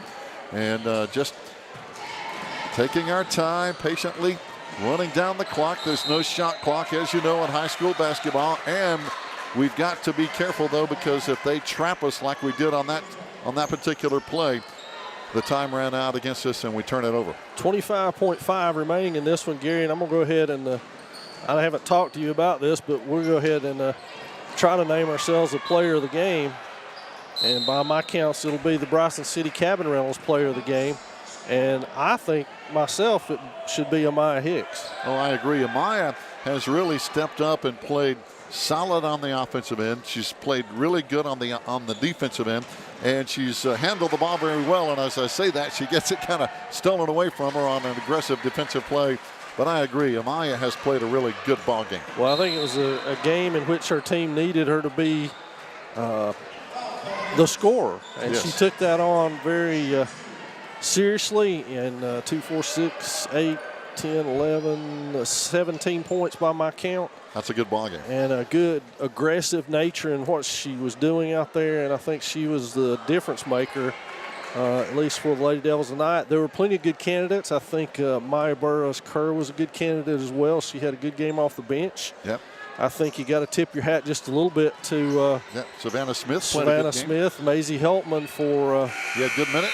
Their good minutes. But to me, that one tonight goes to Amaya Hicks. So that's going to do it, and wrap up win number 1 in the Josh Griffith era here at Swain High School. Congratulations, Coach Griffith and the Lady Devils for their first win of the season. We'll be back with you Monday night as the Franklin Panthers are in town. The Lady Devils will host them. Boys game coming up in about 10 minutes, so set your clock, get your snacks, settle in. Gary and I will have all the action for you.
Hey Maroon Nation, my name is Erin Jenkins and I'm an alumni of Swain High and also the Maroon Devils Network.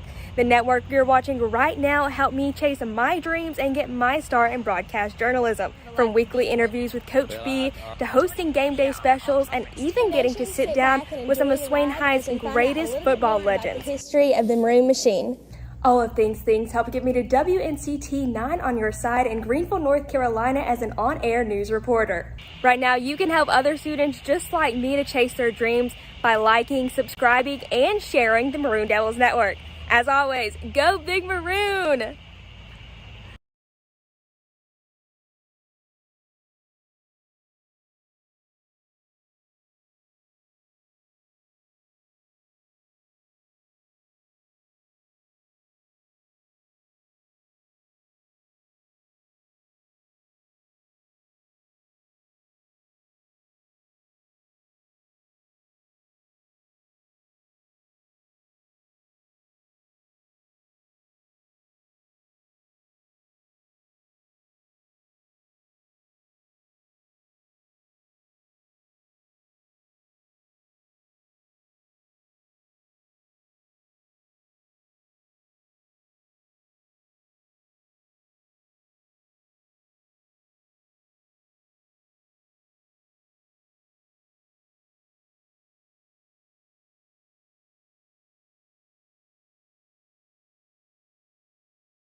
Fans, welcome back. Game number 3. If you're watching on video here tonight, our JVs had an exciting 66-55 win in overtime over Hiwassee Dam. Our Lady Devils came back from behind after a slow start, but really finished strong with a 44-33 win in the girls' game. And here come our boys. Game on here against Hiwassee Dam. Of course, our Devils in solid white with maroon trim. First shot of the night is going to be no good outside. Long three by Donovan Groenwald. Hiwassee Dam, of course, in their solid blue with some black and white trim. Gary Ayers along with Toby Burrell. And Toby, I think this is going to be an up-tempo, fast-moving game. Absolutely. And we already see the timeout Hiwassee Dam right away. Already seeing some full-court pressure, a 30-second timeout. And we'd like to remind our fans, as you mentioned earlier, our Maroon Devils are going to have 3 games next week. We get to play Franklin twice. Going to be hosting Franklin here on Monday. Then Tuesday we play at Blue Ridge, and then Franklin is going to be we're going to be at Franklin next Friday, a week from tonight. So got Franklin 2 times. But the week after that, we're at home for all 3 games. Wow, that's great. Tuesday, Friday, Saturday. So you can catch all the action here on the network. We'll be here for all of the home games. And Hiwassee Dam beats the pressure, and they will walk it up. We apologize in advance to Hiwassee Dam fans. We only have the last names of your players. That's all we were provided, so we apologize in advance, but we'll do the best we can. That's Hyde working on it. He steps out of bounds. You'll see a lot of pressure from these Maroon Devils. They want to force the tempo because they are deep, and they don't mind bringing people off the bench in a hurry. And that's outstanding. I tell you, defense can make so many good things happen on offense, as our Maroon Devils have plenty of wide open shots. This one in and out, won't drop over there by Cooper Hyatt, and now the rebound is going to be picked off as that's Stiles with the rebound. Oh, almost an over and back, but he gets it across half court. And again, our Maroon Devils really putting a lot of pressure defensively. There's a steal on the other end. Good work down there by Isaiah Collins. And that's what defense can do for you. It transitions right into offense, but we almost turn it over, but slapped away down low by Raper. You see a lot of ball movement by the Maroon Devils. They really move the ball and share it a lot, and it's reflected in what they're able to do. Back out to Bogdanovich there. They're looking inside to Collins. He was their leading scorer in game 1 with 31 points on 15 of 18 shooting. So a great night for Isaiah. Skip pass outside back to Groenwald. A lot of people have already touched the ball. Back out to Collins. He looks at it and is called for the walk. Yeah, little stutter step there. And you see that so many times, Toby, in high school basketball and college basketball in particular. And I really think some of the guys are so quick that their first step is anticipated instead of really being guilty. Here's a driving layup by Taylor for Hiwassee Dam, first basket of the game. So you see a lot of that traveling call because the guys are so darn quick. Yeah, absolutely. Good scoop pass in there to Collins, and he does what he does so well. Reverse layup, tied at 2-2 here in the first couple of minutes, and the pace here tonight is furious. Carter Kirkland coming out with it. Good defense behind the back, and going to be a traveling. The ball kind of got stuck on his back as he tried to go behind the back with it. So it'll be Hiwassee Dam basketball, and they may think they want this pace, but they don't. Nope, I don't think so either. Going inside, shot no good. Good defense in there by Nathan Bogdanovich, our 6'4" junior. And Carter Kirkland with the rebound brings it up. Bogdanovich, the lone underclassman out of this starting four. Oh, give and go. Good work inside. Isaiah Collins on the good assist. Collins 4, Maroon Devils 4. So now they've got numbers their way. Shot on the way. Yep. That is good by Styles. Good fast break. As you mentioned, they had a 3-on-2, and they tie it at 4-4, 5:25 to play here in the first quarter. And this pace continues to be fast, and there's another turnover by the Maroon Devils trying to go down low. And got to be precise with those passes. Hiwassee Dam playing some good D early themselves. Turnaround shot, nice work inside by their big guy. Bradford puts it up and in with the right hand. So the Maroon Devils trail now 6-4. Kirkland tries to set the offense. He and Collins up top, double screen for Groenwald. He fakes it, goes baseline, nice dish, blocked in there by Bradford. The Eagles playing some tough defense, especially inside right now, because I'm sure they're aware of what Isaiah Collins can do to you. There's a double team out front. Hiwassee Dam, pretty good passing team that we're seeing early. They go back inside again. This one off the glass is not going to fall for Bradford, but back up and in. Yeah, he got his own rebound there because Collins fell out of position, and now the Maroon Devils down 4. And Bradford, a force inside. Don't have his size, but he looks about 6'4", 6'5", but good hands. Outside, long shot, in and out. And there's Isaiah down low, and again, that's what Isaiah brings to the table. Kirkland with a steal. Oh, bounced it off their guys, but it stayed in bounds. Here they come the other way. Maroon Devils recover quickly, and good quick hands in there. As we saw so much in football, Gary, the Maroon Devils are loaded with skill people, meaning athletes, and that's what you're seeing here. And now it doesn't drop off any because you come in with Charlie Collins, Cameron Blankenship, and Gavin Lanning. No, that's Josh Collins, yep, the younger brother of Isaiah. Saw him a lot in football. So kind of like the Hiwassee Dam girls, we have 3 Collins on the boys team. Outside, long 3. Oh, it bounced all around the rim and just wouldn't go in for Cameron Blankenship. Back down the floor, Eagles with the basketball as they lead by 2. Just about halfway gone here in the first quarter. Double team on the baseline. They go back inside to Bradford. I tell you, Bradford, we can see already, is a force inside for the Eagles. So Bradford 6, Collins 6.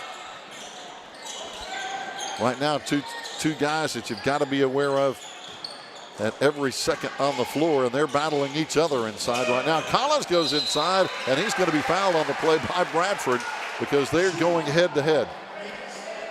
And that may be pivotal, Gary, as it looks like foul trouble will be the only thing that can stop those 2 extremely talented post players. Yeah, they're good down low, and that's going to be the, I think that's the first foul on either team. It is. Unlike the girls' game, we saw a lot of fouls early. And Isaiah Collins hits that free throw, the 6'3" senior. Under head coach Scotty McMahon, assisted by Ramia Smith and Colby Hyatt. 3:03 remaining in your first period of play.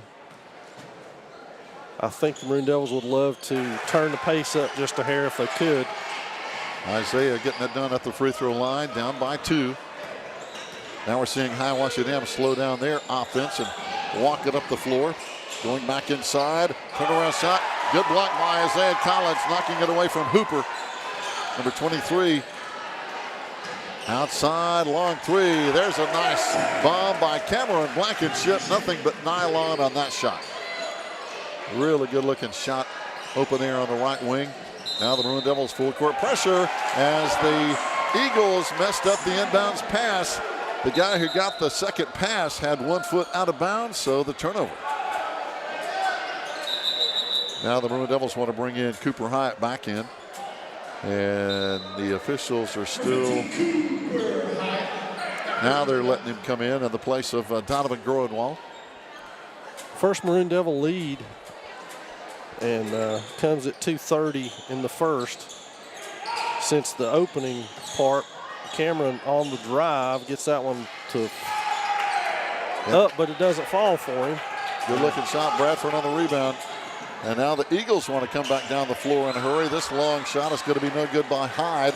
And the Maroon Devils with a rebound. One and done that time for the Eagles. Long three from downtown. This one not going to drop from Charlie Collins. They battle for the rebound inside. Josh Collins with the rebound. Back in Cam Blankenship. Good ball movement for the Maroon Devils. These guys not afraid to pull the trigger.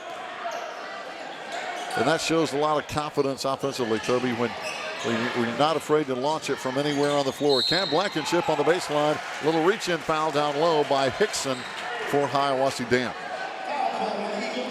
Only the second foul on the Eagles. Second total for the game. Been a fast-paced first quarter as we expected. Scoring a little lower than we expected, to be honest with you. Now the Maroon Devils have possession. Nice pass, brother to brother right there. That was a nifty little dish by Josh to Isaiah.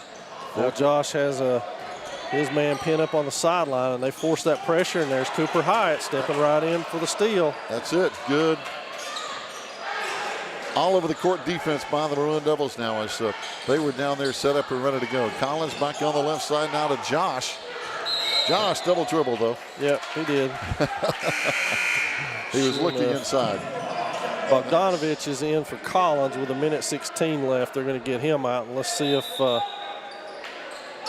Hiwassee Dam. No, they don't. I started to see if they counter with Bradford going out, but he's not. They bring Campbell in along with Ledford. So they have two of their big guys on the bench. Now the Maroon Devils knock it away, but it's going to be picked back up by the Eagles. Jump shot won't work, and the good hustle rebound by Cam Blankenship. Cameron back up the floor. Very fluid athlete of his own. Cooper on the left wing now. Looks. Tried to throw it inside. Gets the tip ball. Puts it up. No good. Good hustle on the rebound inside. Charlie can't make it go. And the Eagles down with a rebound.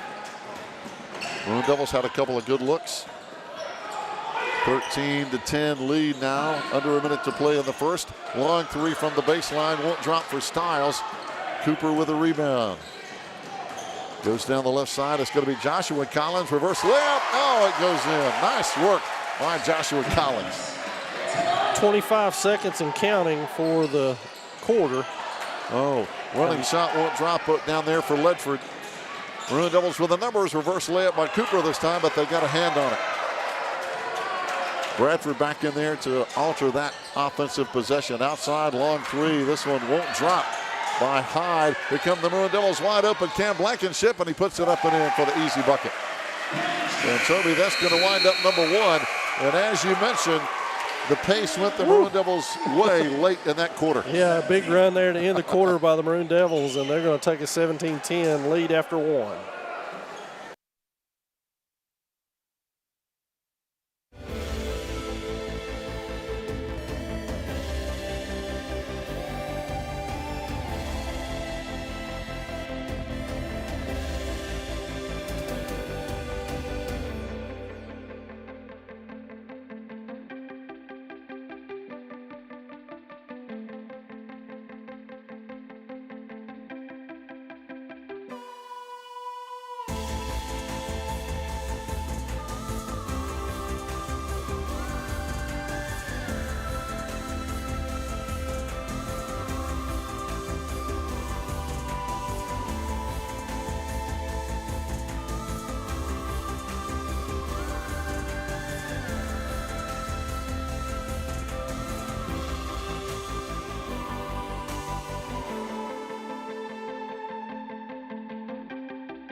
So scramble here is Hiwassee Dam's ball to open the quarter, and they didn't come out quick enough, so the official just put it down on the ground. And now they look back around as Collins,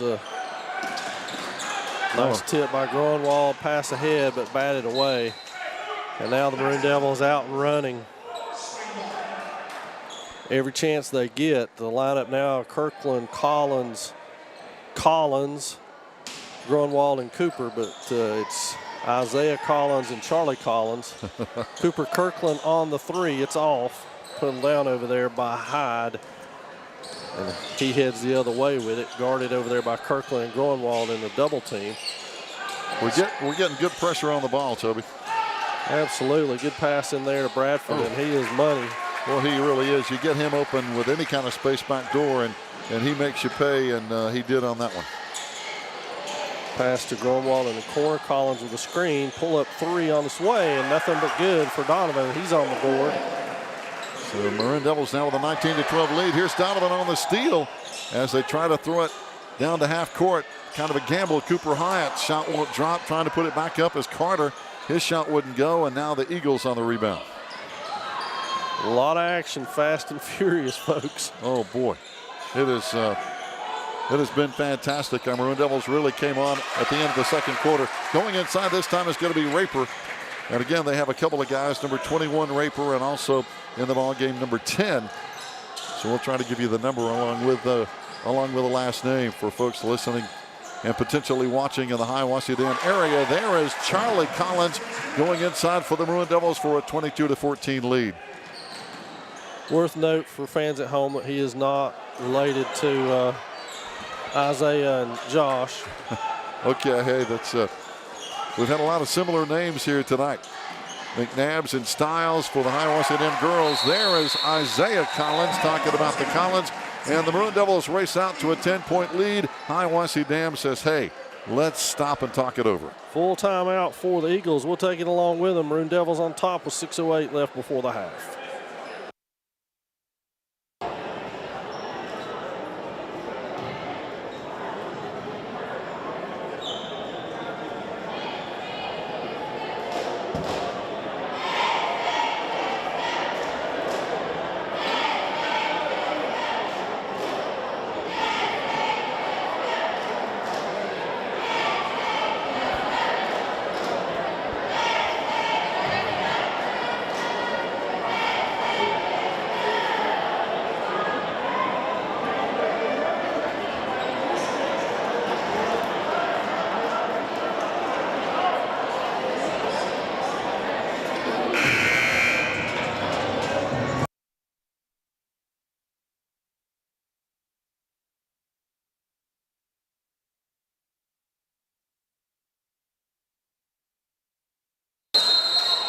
So Hiwassee Dam to inbound balls will return to action here following their timeout against the full court pressure of the Maroon Devils.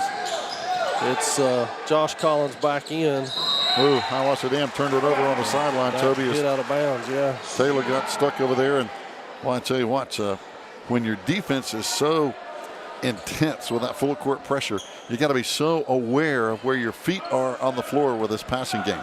Absolutely.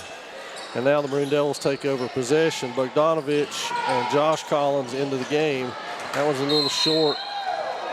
And it'll be Hiwassee Dam basketball. That one was a little short by Josh. But the Maroon Devil lineup, Josh Collins, Charlie Collins, Cooper Hyatt, Carter Kirkland, and Nathan Bogdanovich. In this quarter, Bogdanovich with a steal, pocket pass to Kirkland, and we got an offensive foul on Carter. That'll be the first foul on the Maroon Devils. So our Maroon Devils staying out of foul trouble here early. But of course, as you mentioned, with a good bench and a lot of depth, not a big issue in most cases. It is definitely not. There are a couple of keys in there that they don't want to be in foul trouble. There's Bogdanovich coming up with a loose ball as, again, our Maroon Devils, good hands tipping that ball away. Kirkland and Isaiah Collins are two that they would really prefer not to get in foul trouble. Charlie Collins having a good aggressive go here. Yep, he got Bradford off his feet and just drove right around him. Hyatt there for that steal.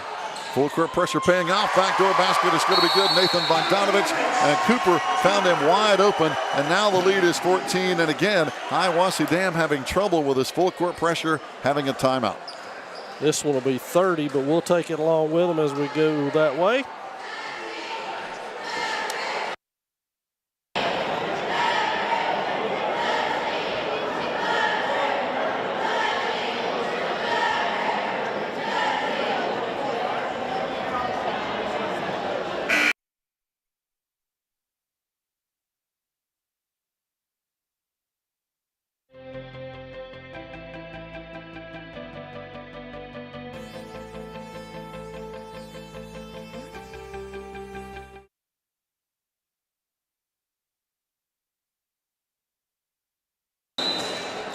Fans looking back as Hiwassee Dam will bring the ball in bounds, and they have really struggled with the full court pressure our Maroon Devils have thrown at them here in the first half. They almost come up with another steal, but now the Eagles beat the defense down the floor, pop it up, and it's going to be good for three by Hyde.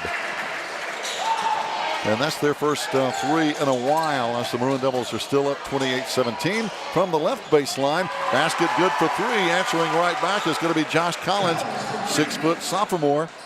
So trading threes. And the Maroon Devils still with pressure on the Eagles as they get it across the timeline now. Dribbling all the way down. Good ball movement. Kicking it back outside. This three is not going to fall. And the rebound tipped over to Cooper Hyatt. And here come the Devils again. And Toby, this pace is not slowing down. That's just what the Devils want. Driving the baseline, Josh Collins drove that baseline perfectly, laid it up with a right hand, and the lead is 16. Another steal on the inbounds, going inside Josh again, and he's going to be fouled on the play by the Eagles, Styles, number 22. So now the Eagles really struggling with the full court pressure the Maroon Devils are putting on them, and is causing turnovers which lead directly to points, and now the lead is 33-17. And in pure hockey fashion, getting ready to come over the boards is a new line for the Devils. Groenwald, Collins, and Blankenship in for Bogdanovich, Hyatt, and Kirkland. So a fresh three to continue the pressure. So the Maroon team coming in for the white team. Yeah, exactly. 4:14 to play, but the pressure is really paying off on the offensive end. Second free throw, no good. Good hustle on the rebound, though, by Isaiah Collins, kicking it back out in front. And there's a three. And Toby, how many times have we said offensive rebounding is so big, and that is a perfect point. Absolutely. Great job that time by Collins to pull that ball, realize he had two on him, and kick that thing right back out to a wide open Blankenship, and he knocks that down.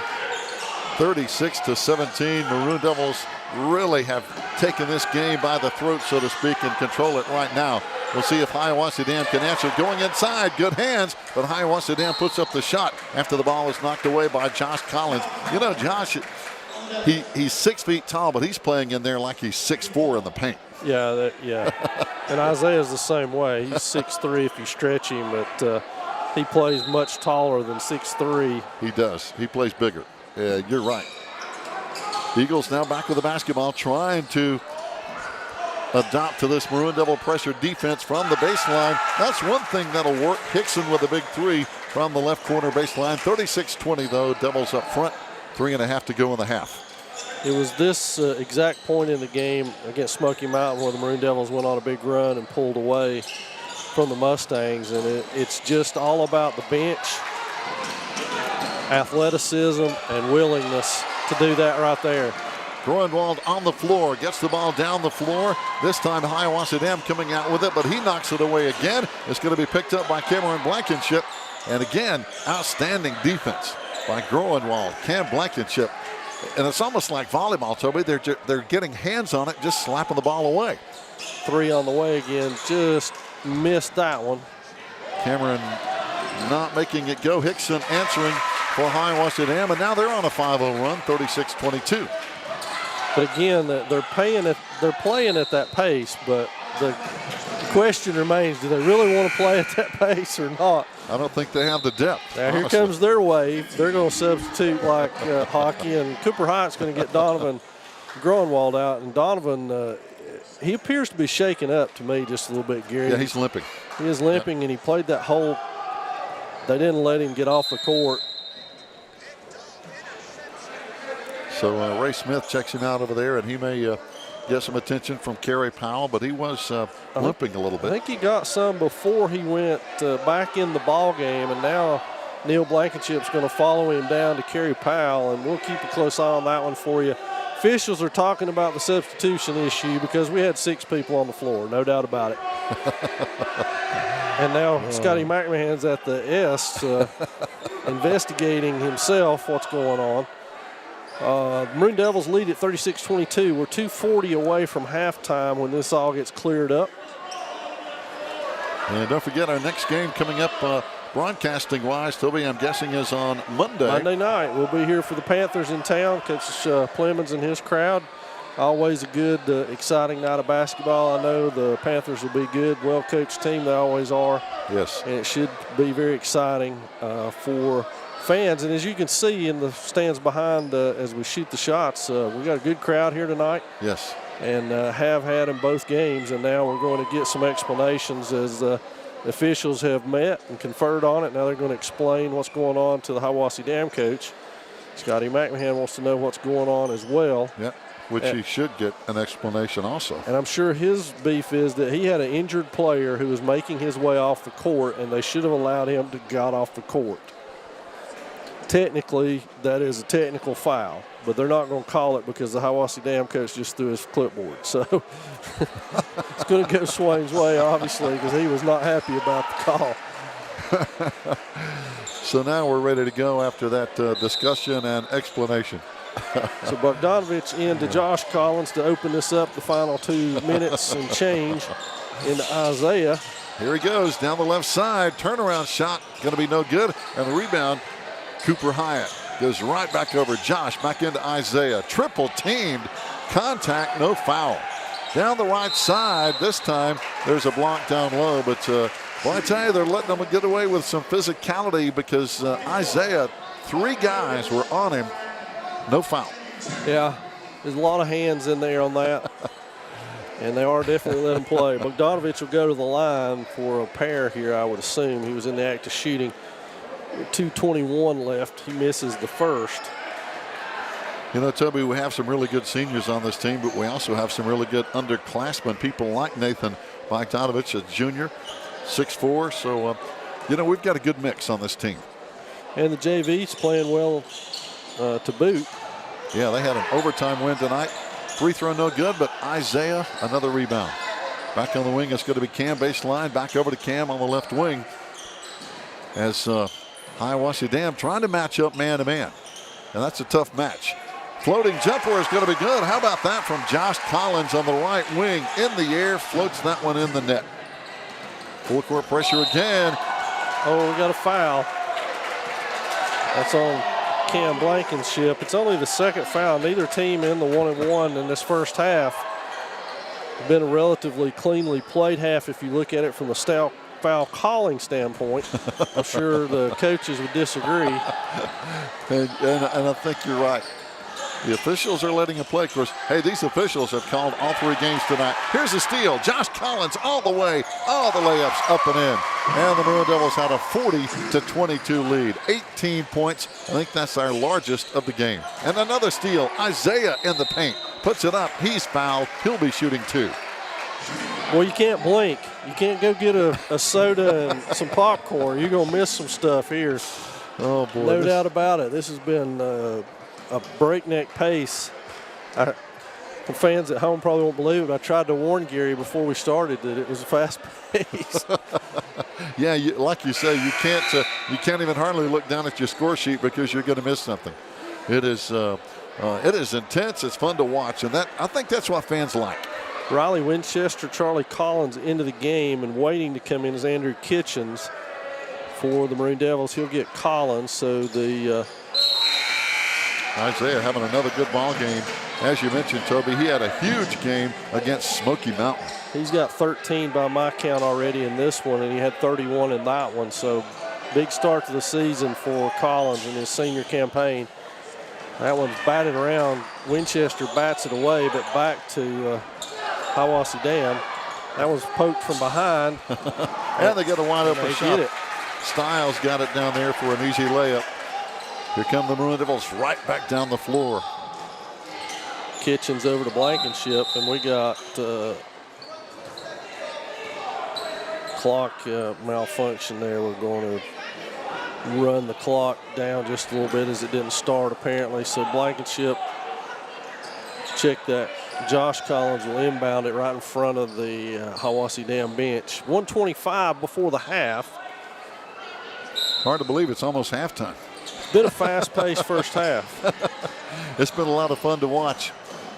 As now the Maroon Devils, Hiwassee Dam with a steal, but they stepped on the sideline. Good defense over there by Hyde, but again, on the sideline, and it's very easy to see here with this wood-colored floor against the Maroon. Collins with it on the inbound, kicks it to Blankenship. He fakes it, ball fakes, comes in, has it blocked, but right to Collins. Oh, check that, Kitchens. And Kitchens gets fouled on the play. Andrew Kitchens, 6'2" senior, is going to be stepping to the line here with 1:12 to play before halftime. A good crowd. Hiwassee Dam brought a lot of fans over as well. Toby is now Gavin Lanning is going to be checking in momentarily. And the first shot is not going to drop, but again, a good crowd on both sides of the gym here tonight. So Blankenship out, Gavin Lanning in. I would expect this particular fivesome on the court here will turn the pressure up even more. Because they're fresh. And trying to wear down this Hiwassee Dam squad. That is the strength, when you're deep, is you use your... That's it, use your numbers. Use your numbers. There's Bradford on the rebound after the missed free throw. Weaving his way through traffic, dumping it outside. Now it's going to be Taylor on the wing, knocked away. Good defense again by Riley Winchester. Here come the Maroon Devils, and they steal it right back. There's Hyde, but he stepped on the sideline again. Hyde has had two now that he thought he had stolen, but he was stepping on the sideline both times. And now let's see, Hiwassee Dam will bring Hickson back in for Hyde. They're content to stay in the man and try to force Swain's tempo a little bit, I guess, but... Well, that's a tough call playing this group man-to-man. Sure is. We're under a minute now before the half, 50 seconds to be honest. Charlie Collins brings it across. Yep, ball tipped turns away. It over. Yep. Coming back down the floor, flying is going to be Taylor. He has it blocked from behind. Good defense by Charlie Collins. Up the floor and kind of losing control, but hustling. Going to have a jump ball. He lost the ball, but staying in the moment. Josh Collins just kept fighting for that ball even as he was falling down and caused a jump ball. Well, let's see if it's Swain ball on the alternate. It is. So that's good hustle over there by Josh. He momentarily lost it, but kept fighting for it and saved it. Now the Maroon Devils with the ball inbounds. 33 seconds to play before the half. Got a man open baseline, driving in. Layup won't drop, putting it back up. Good hustle by Kitchens. Now the rebound by Hickson. Now he's cut off. He's going to have to be careful here as they get it across the timeline. Under 20 before the half now. Long three. Outside won't work for Hyde. And boy, they're not getting any offensive rebounds for the Eagles. On the other end, a long three by Riley Winchester. Shot no good. Step back three is going to be no good by Josh Collins. This time Bradford with a rebound, but not enough time as the clock runs out. And the Maroon Devils with a solid first half, Toby. Absolutely. They're going to go to the half up 41-24 on the Eagles. And set your timers for 10 minutes or so. We'll be back with the closing two quarters of this one. Stay tuned.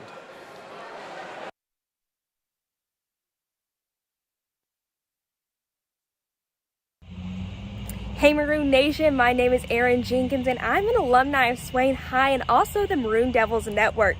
The network you're watching right now helped me chase my dreams and get my start in broadcast journalism. From weekly interviews with Coach B to hosting game day specials and even getting to sit down with some of Swain High's greatest football legends. History of the Maroon Machine.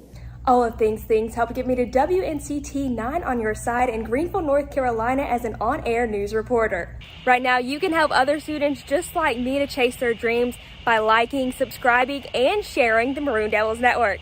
As always, go Big Maroon!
Who could blame him on that front, considering he's been almost mauled in the first half.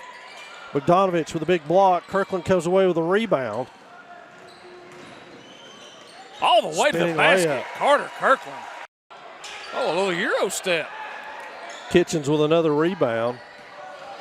And that'll be Blankenship kicking it ahead to Kirkland, who steamrolls by his man, flips it back out to Groenwald. 3 on the way from Collins' pass. What a great extra pass. And it is good. All the way Swain down still court. applying the pressure. I like to see it. Kitchens, Lord knows we've been on the receiving end of that numerous times. no doubt. Smokey up on us, still pressing our guts out. So there's another one by Isaiah.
Fans, welcome back. 41-24, the halftime score. Getting ready to get the second half underway here live on the Maroon Devils Network. And Toby Burrell, if we see what we expect to see, let's see if the Maroon Devils can keep up the pace, especially on defense. Absolutely, and get that pace back up the way they want it.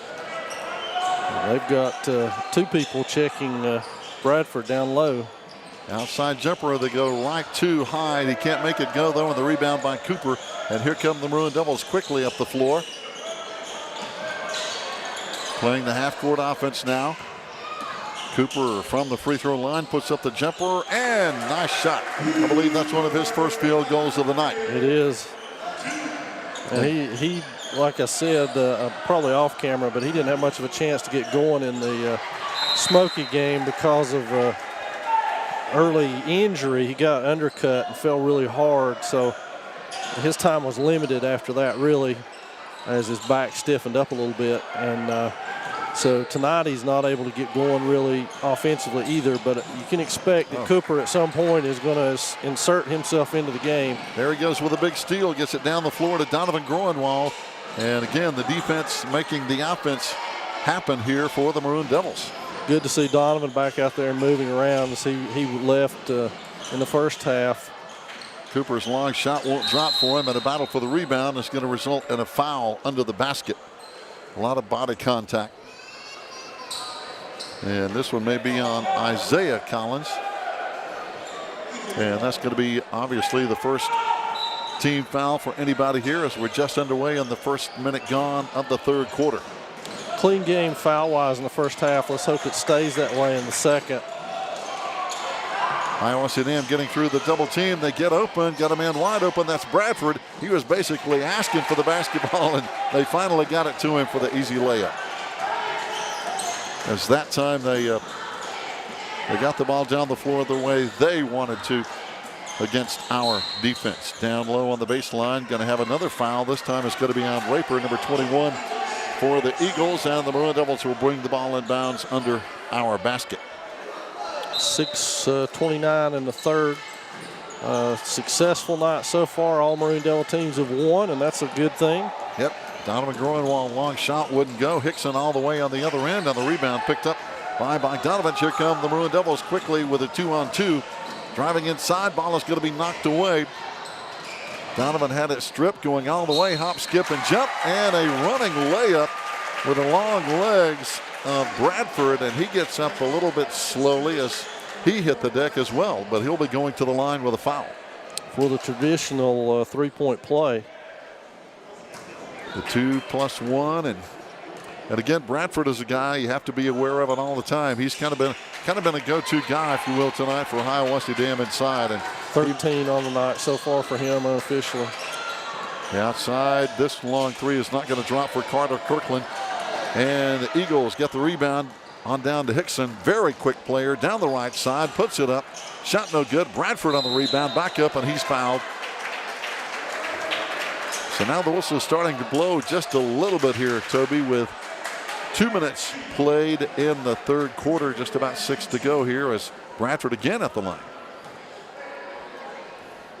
And this foul is going to be called on Isaiah Collins. I believe that's his second. That's what I have. So Bradford at the line, good free throw shooter.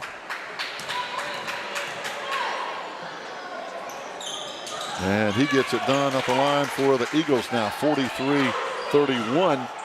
Right now, it's a 7-2 run to open up the third quarter for Hiwassee Dam. Collins going inside, has it knocked away, picks it back up. Maroon Devils reset on offense. Man-to-man defense right now by Hiwassee Dam as they're trying to pick up the intensity. Cooper drives down the right side, right hand off the glass, rims out, won't drop. Good hustle on the rebound, Carter Kirkland. Kicks it right back outside. This one no good by Donovan. Ball is going to be out of bounds, but it'll be our ball off the hands of Hiwassee Dam. So we're under 5.5 to play in the third now. Maroon Devils still comfortably ahead. Cooper in traffic, gets it back over to Carter. Devils go right inside to Isaiah, and he's fouled. This basket should count as he's fouled by Bradford inside. He called out on Hickson. Oh boy, Bradford got away then. He avoided that foul, so that's going to be the second foul on Hickson. And Collins will get a free throw. Bogdanovich and Cooper Hyatt are out. Blankenship and Collins in. The bench was very effective in the first half running this lead on out, so Coach Scotty McMahon, no hesitation in going to the bench here in the second half. Keeping some fresh people out there, that'll really keep the intensity up. Hickson running jump shot is going to be good on the right wing over there, just inside the three-point arc, 45-33 now. And again, these Eagles chipping away at our Maroon Devil lead. Tried to go inside, Bradford with the steal. Here come the Eagles now. Maroon Devils trying to slow it down, and driving right through the defense is going to be Stiles. And all of a sudden, it's a 10-point game. Maroon Devils need to answer, and that's the way to do it. A three-point shot by Charlie Collins to slow down this Eagles run. Now the full court pressure again. Let's see if we can keep it on the Eagles that proved to be effective. There's carrying the basketball, or palming as we used to say in the old days. We got the ball tipped around a little bit as he was trying to dribble it, and that made it difficult to control. Go ahead. And you don't see that much anymore, Toby. No, you sure don't. They get away with a lot. Yes, indeed. On every level. Going inside. Oh, down on the baseline. Isaiah had it knocked away from him. And the Maroon Devils want a timeout with 4 minutes to play here in quarter number 3, up by 13.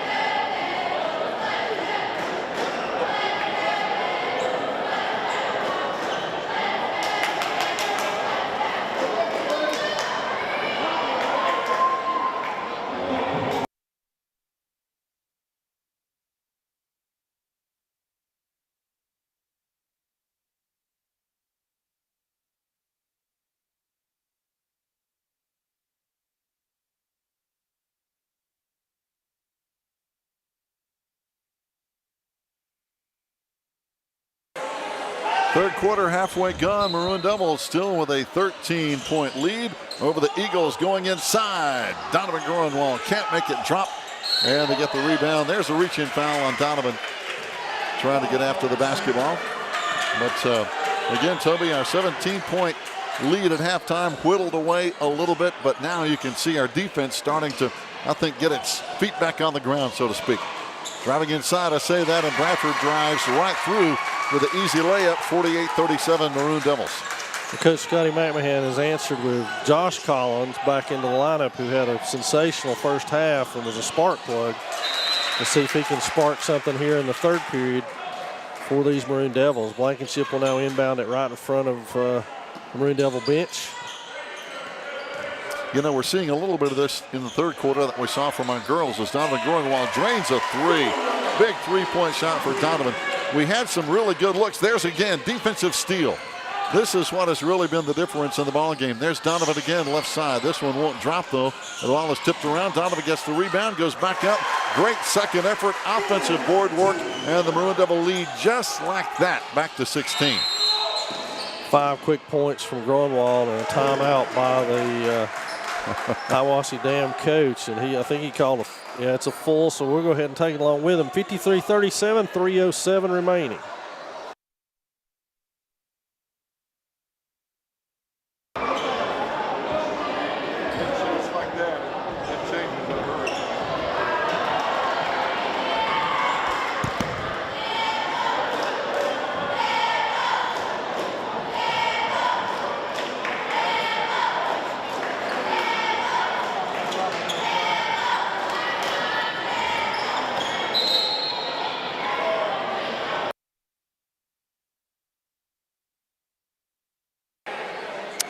Hiwassee Dam will inbound from right in front of the Swain cheerleaders. And we're at the halfway point here in the third. That one's tipped, and out of bounds. They're trying to tip it to each other. Now quickly off the bench for Hiwassee Dam is going to be Raper back in for Hyde. And Hiwassee Dam will inbound it right here. And they're going to bring it and extend the pressure here to half court to three-quarter court, try to make it hard. And now the Eagles also bringing in some fresh people off the bench. Hickson out in front now. There's Bradford down low, the go-to guy, and he's been hard to stop. He has been that.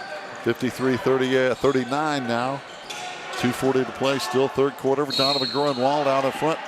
He hits the floor hard, and we may have a foul on the Eagles. Donovan stayed down. Let's see how he is. Cooper Hight's going to check in for him. Raper with the foul, number 21 for the Eagles, and Donovan kind of a groin injury, if you will, and those are painful. He's walking off. That's a good sign. He's smiling a little bit through the pain. So Swain will inbound from underneath their own goal here. Oh, nice move by Collins to Collins again. The Collins to Collins connection. It sounds like a law firm. Collins, and Collins. It does. You're right. But Josh Collins really providing the spark for the Maroon Devils here in this one. Another assist to his brother. Good teamwork inside there. Isaiah pays that one off. Kitchens is going to check in for Collins here at the 2:35 mark. Give him a little bit of a breather as they continue this press. And it has been really effective for the most part here tonight. Hickson throws it way down the floor. Those long passes can be dangerous. Driving in, floating jumper is going to be good though by Taylor. Aggressively right down the lane. 56-41 Maroon Devils. Coming right back though. We get it inside. Ball is going to be stripped away this time from Andrew. Here come the Eagles. Driving all the way up. Layup no good, but a foul is going to send Taylor back to the line. Taylor, not the tallest guy on the floor, but he's not afraid to drive it right inside with the big guys. He's got 4 on the night. And he'll have a pair of free throws here at the 2:10 mark. Swain's lead back up to 15 now. Taylor gets the first one to drop. Coming in momentarily is going to be Raper number 10 at the last buzzer for Hiwassee Dam as the Maroon Devils keep up the heat on Hiwassee Dam. Now Raper can come in for Taylor. So Charlie Collins will inbound to Josh Collins now. Josh will bring it across the midcourt stripe, start the offense over on the right-hand side. Give and go to Kitchens. Fumbled out of there, but Collins comes away with it back inside of Kitchens. He gets bounced around. Oh, boy. They call a travel, which is probably the right call. He didn't move his feet. Being bounced around in there. A lot of contact. Now the Eagles trying to beat the full court press, and they do. Bradford goes right downtown. And again, he's almost unstoppable one-on-one as now the lead is 56-45 for the Maroon Devils. 13 in the second half for Bradford. Long 3 by Collins, and it's good. How about that by Charlie? That one was almost between the top of the three-point circle and half court. Back down the floor. Full court pressure again causing the turnover. Here comes Cooper. He puts it up. Soft floater, won't drop. Battle for the rebound is going to be won by Bradford. But again, that full court pressure has provided some offensive opportunities here tonight for the Maroon Devils. Up 59-45 with 1:05 to play. Floating shot left side, no good. Here comes the rebound for Josh Collins down the floor to Cooper. Right hand. Oh, it just wouldn't drop. Man, he can't get one to go, and he's had some good looks. Cooper's a little bit like Maisie Heltman was in the girls' game. He just can't get the ball to go in the hole. That's it. Here comes Bradford the other way. He has been the go-to guy all night long as we're under a minute to play in the third quarter. Lead to 12 now for the Devils. Now Cooper has had some really good looks outside. Here's another long 3, and again, Charlie Collins just bombs it. I mean, he's way outside the three-point arc, and it goes in. Now there's a loose ball on the floor, and the Maroon Devils come up with it. Back down the floor is going to be Charlie Collins. He backs it out now. Let's see if we hold it for one shot here in the third quarter. Down to 15 seconds. Going inside, there's Cooper getting open. Back over to Charlie. He's hit 2 in a row. Back over to Cooper now. He starts to drive, dumps it back out to Cameron Blankenship, and this one won't go with 2 seconds. Battle on the floor, out of bounds, end of the quarter, as the Maroon Devils still on top, Toby, 62-47.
Opening of the fourth quarter, Maroon Devil starters back on the floor to start the final 8.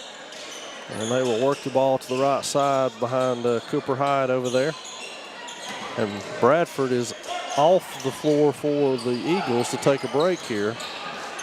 They're going to save him probably for a final run, I'd say, Toby, late here in the fourth quarter.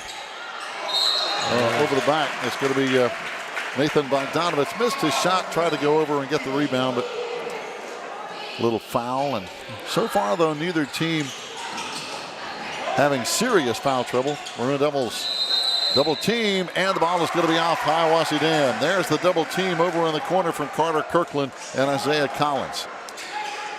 And it'll give Swain the ball back. Maroon Devils have really played well tonight. And we've had some great looks that just didn't drop. There's Carter Kirkland running jump shot of the lane. Drops in there, 64-47 now. Hard to believe, Gary, that's Carter's first points of this game. That is hard to believe. Here comes Bradford the other way. No, check that. That's going to be 33. Campbell, not Bradford. Bradford's taking a break, but Campbell's shot no good.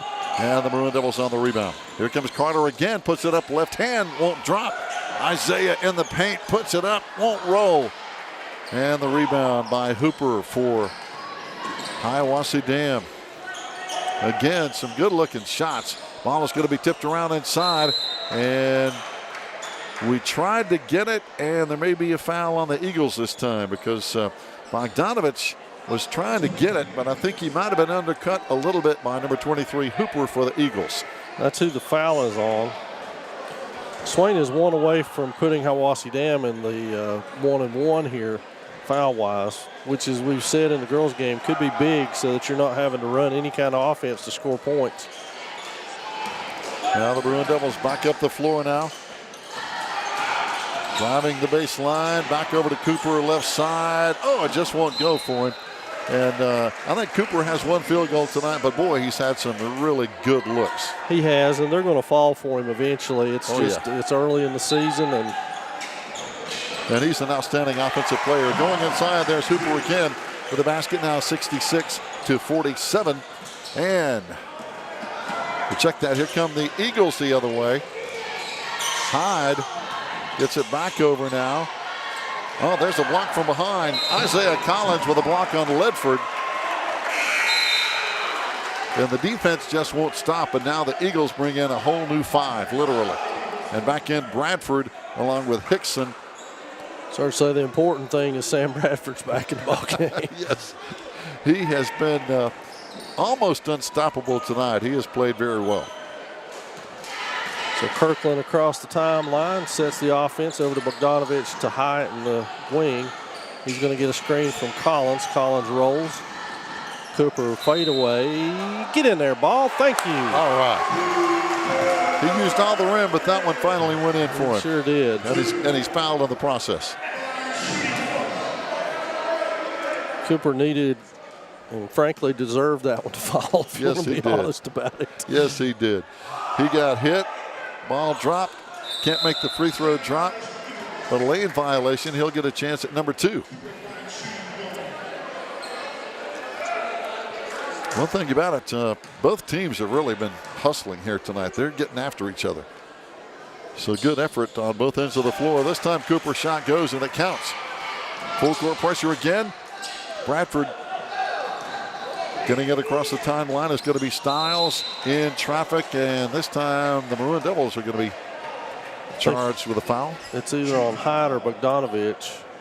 And it's going to be on Nathan. That's 3 on him, but more importantly, it's the 7th team, which will put Swain in the bonus. Looks like Bogdanovich may have hurt himself a little bit on that. Maybe he got kicked on the way by Stiles. And the first free throw is not going to drop for Stiles.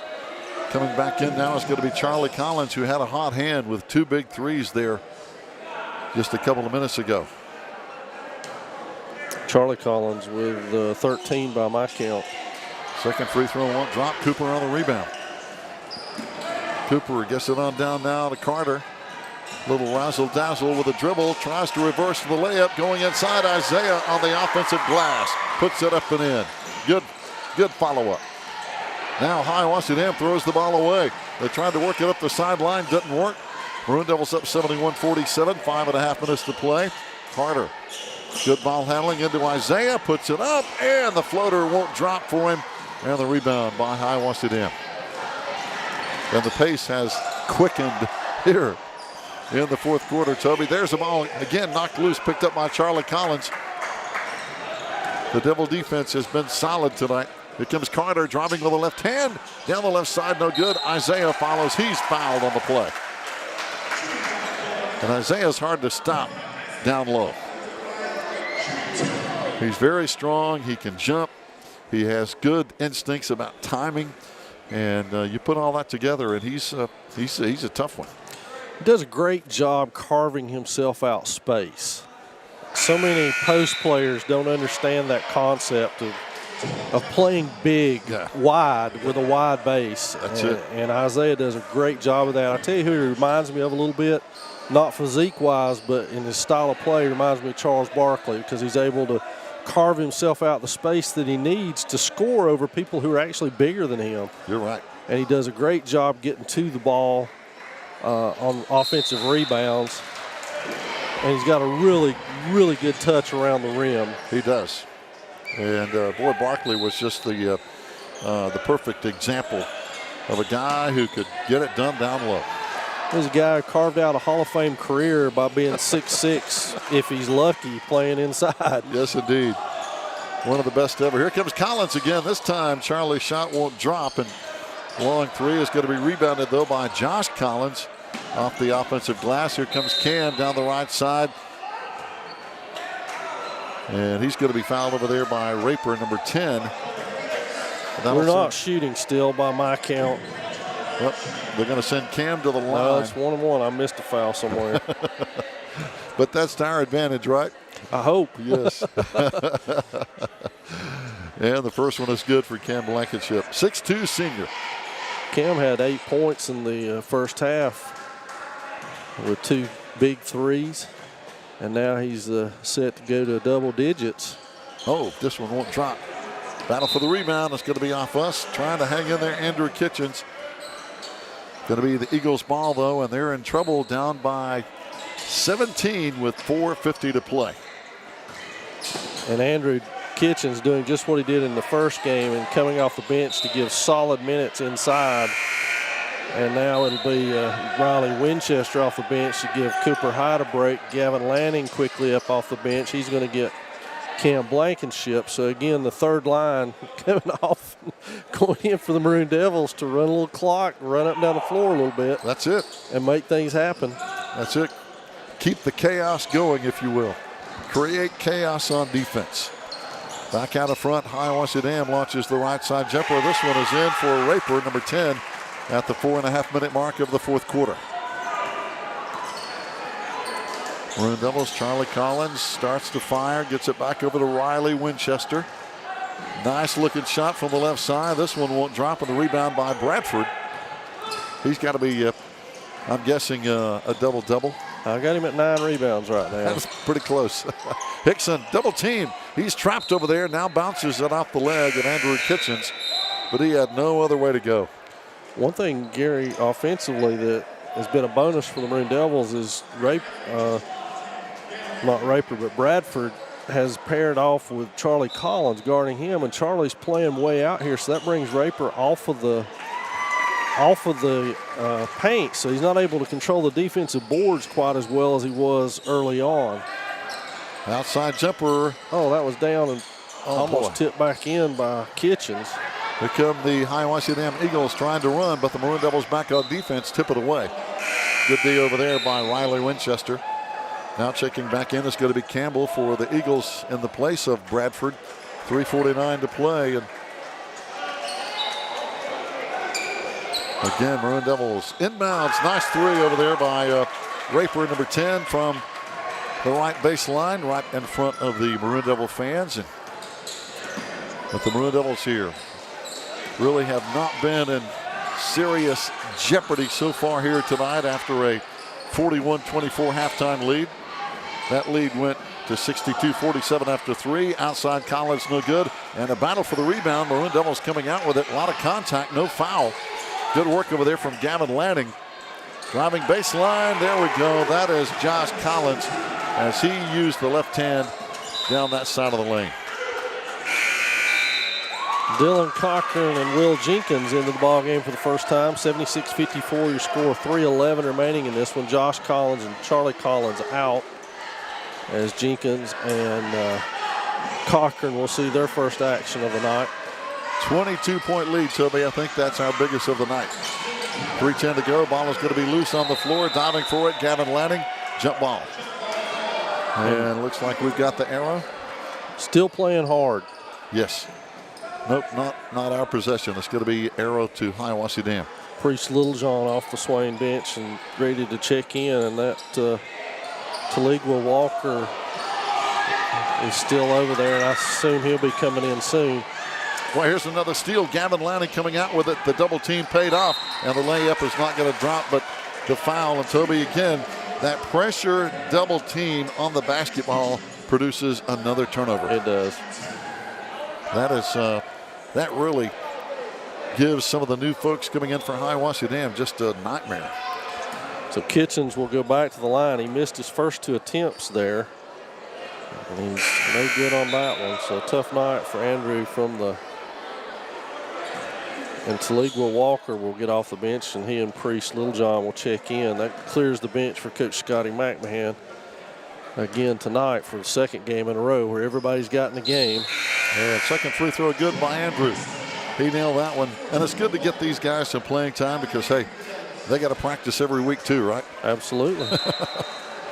And everybody wants to play. And again, pressure defense.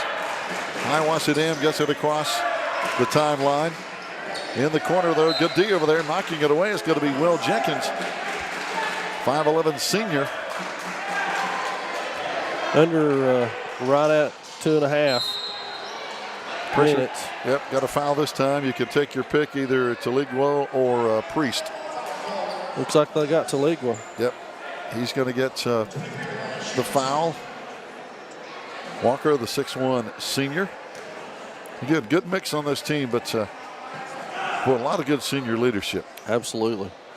At the line, it's going to be Hooper, number 23 for the Eagles in their solid blue with some black and white trim. Second free throw good. 2:43 to go, but barring some major miracle, the Maroon Devils are on the way to a sweep tonight. But it has been a battle. Driving down the right side, Maroon Devils fire it up. It's going to be no good off the hands of Dylan Cochran. Eagles on the rebound. Down the other way. They go inside and off the glass. It's going to be knocked in by Hooper. This time Riley Winchester brings the ball up the floor. 5 new faces out there for the Maroon Devils. For the first time tonight, we've seen these guys. Outside jumper by Cochran won't drop. Eagles on the rebound. But the JV's got things started tonight with an exciting overtime win over Hiwassee Dam. And boy, that was a heck of a JV game, 66-55, Toby. But this arena was crazy from the get-go. Absolutely, and I missed Trevor Jones, who's checked into the ballgame over here. Now we're playing with 6 players as well. The boys are. That should be a technical foul. Nope, they got somebody off the court. All right. Taligua with a clean look. It's on its way. No good. And they'll love it into the game tonight. So right now it looks like Hiwassee Dam playing with some new folks, even though they have some familiar faces in. Campbell lost the handle. Gavin Lanning stole it right away from him with 1.5 minutes left. And there's a reach-in foul by Twiggs, number 3. In for the first time for Hiwassee Dam with a foul.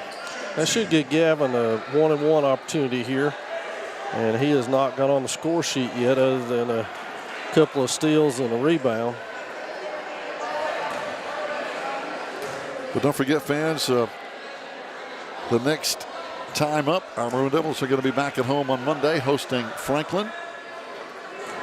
And then on the road after that, Tuesday at Blue Ridge, and then on the road at Franklin on Friday. And good job at the free throw line by Gavin Lanning. So Franklin here on Monday night. Hall of Fame member Doug Clemens will bring his Franklin Panthers over. 1:25 to play here tonight. Devils still playing really good defense. Going inside, though, maybe a little bit too tight on that one. That's going to send Hooper to the free throw line for the Eagles, and the foul is going to be charged to Gavin Lanning. And it's going to be Riley Winchester checking back in momentarily. But a lot of good basketball going on. Big weekend of football. If you're a college football fan now, as Riley Winchester comes back in for Hiwassee Dam, Lewis comes back in. This is championship weekend in college football. Should be a lot of good games on to watch. I'm only interested in one. I think they're the black and gold. That's exactly right. From Boone, North Carolina. That's it. Second free throw won't work. Long rebound is going to be picked up. Hiwassee Dam saves it. Driving inside. There's a ball knocked away. Devil defense getting it done again. And back over wide open on the right wing. How about that? Trevor Jones. And this place just went bananas. How about that? Wow. They are happy for Trevor Jones here in the Swain High gym. This place was as loud as I've heard it all night, Toby. Yeah, the student section over there went crazy. Woo, holy cow. They were into that as Hiwassee Dam scores, but I'm afraid it's just too little too late as the Maroon Devils lead by 20. We got a full timeout, but I'm not sure the teams want to take it. They're just trying to get subs in the game with that one. So they'll go right back to play with 38 seconds to play as our Maroon Devils. Everybody counting players to see if there's enough out there, if there's 6 or 7 out there. Yeah, we've seen that. We have seen that tonight, actually, twice. Yes, in live action, believe it or not. Walker open, top of the key. He stops and pops, and it goes in. How about that? Taligwa Walker, and the fans love that basket as well. We're going to end up with a clean sweep here tonight. Yes. Maroon Devils taking all 3, and we got to come up with a player of the game. Hey, I tell you what, the Collins guys make a pretty good case for themselves. Yeah, I think you're right. And Josh Collins has played well. Isaiah's played well. You know, Charlie's played well. Hit a couple of big threes. So, yeah, Josh Collins, number 12, has just been, I think, so scrappy on defense. He kept working that lane as the Maroon Devils put the finishing touches on an 83-61 win. But again, coming up with a player of the game is tough when you win by 22, Toby. That's some really good team basketball. Absolutely, and we're going to do it all year, so we'll try to even it out down the road, as everybody's probably pretty deserving. But I think tonight's Bryson City Cabin Rentals player of the game is going to be Josh Collins. Josh finished up with, by my count, 13 points and 7 rebounds to go with 3 assists, and provided a spark there in that second quarter that allowed the Maroon Devils to sprint out to the big lead and coast to the win. So a win here tonight for the Maroon Devils in all 3 games. JV game in exciting fashion. The Lady Devils took their first win of the season, and the Maroon Devils finish off the nightcap. As Gary said, we'll be back with you Monday night as the Franklin Panthers are in town. We look forward to that one. Join us again for another exciting night of basketball. For Gary, Joe, and myself, thanks for joining us here tonight on the Maroon Devils Network.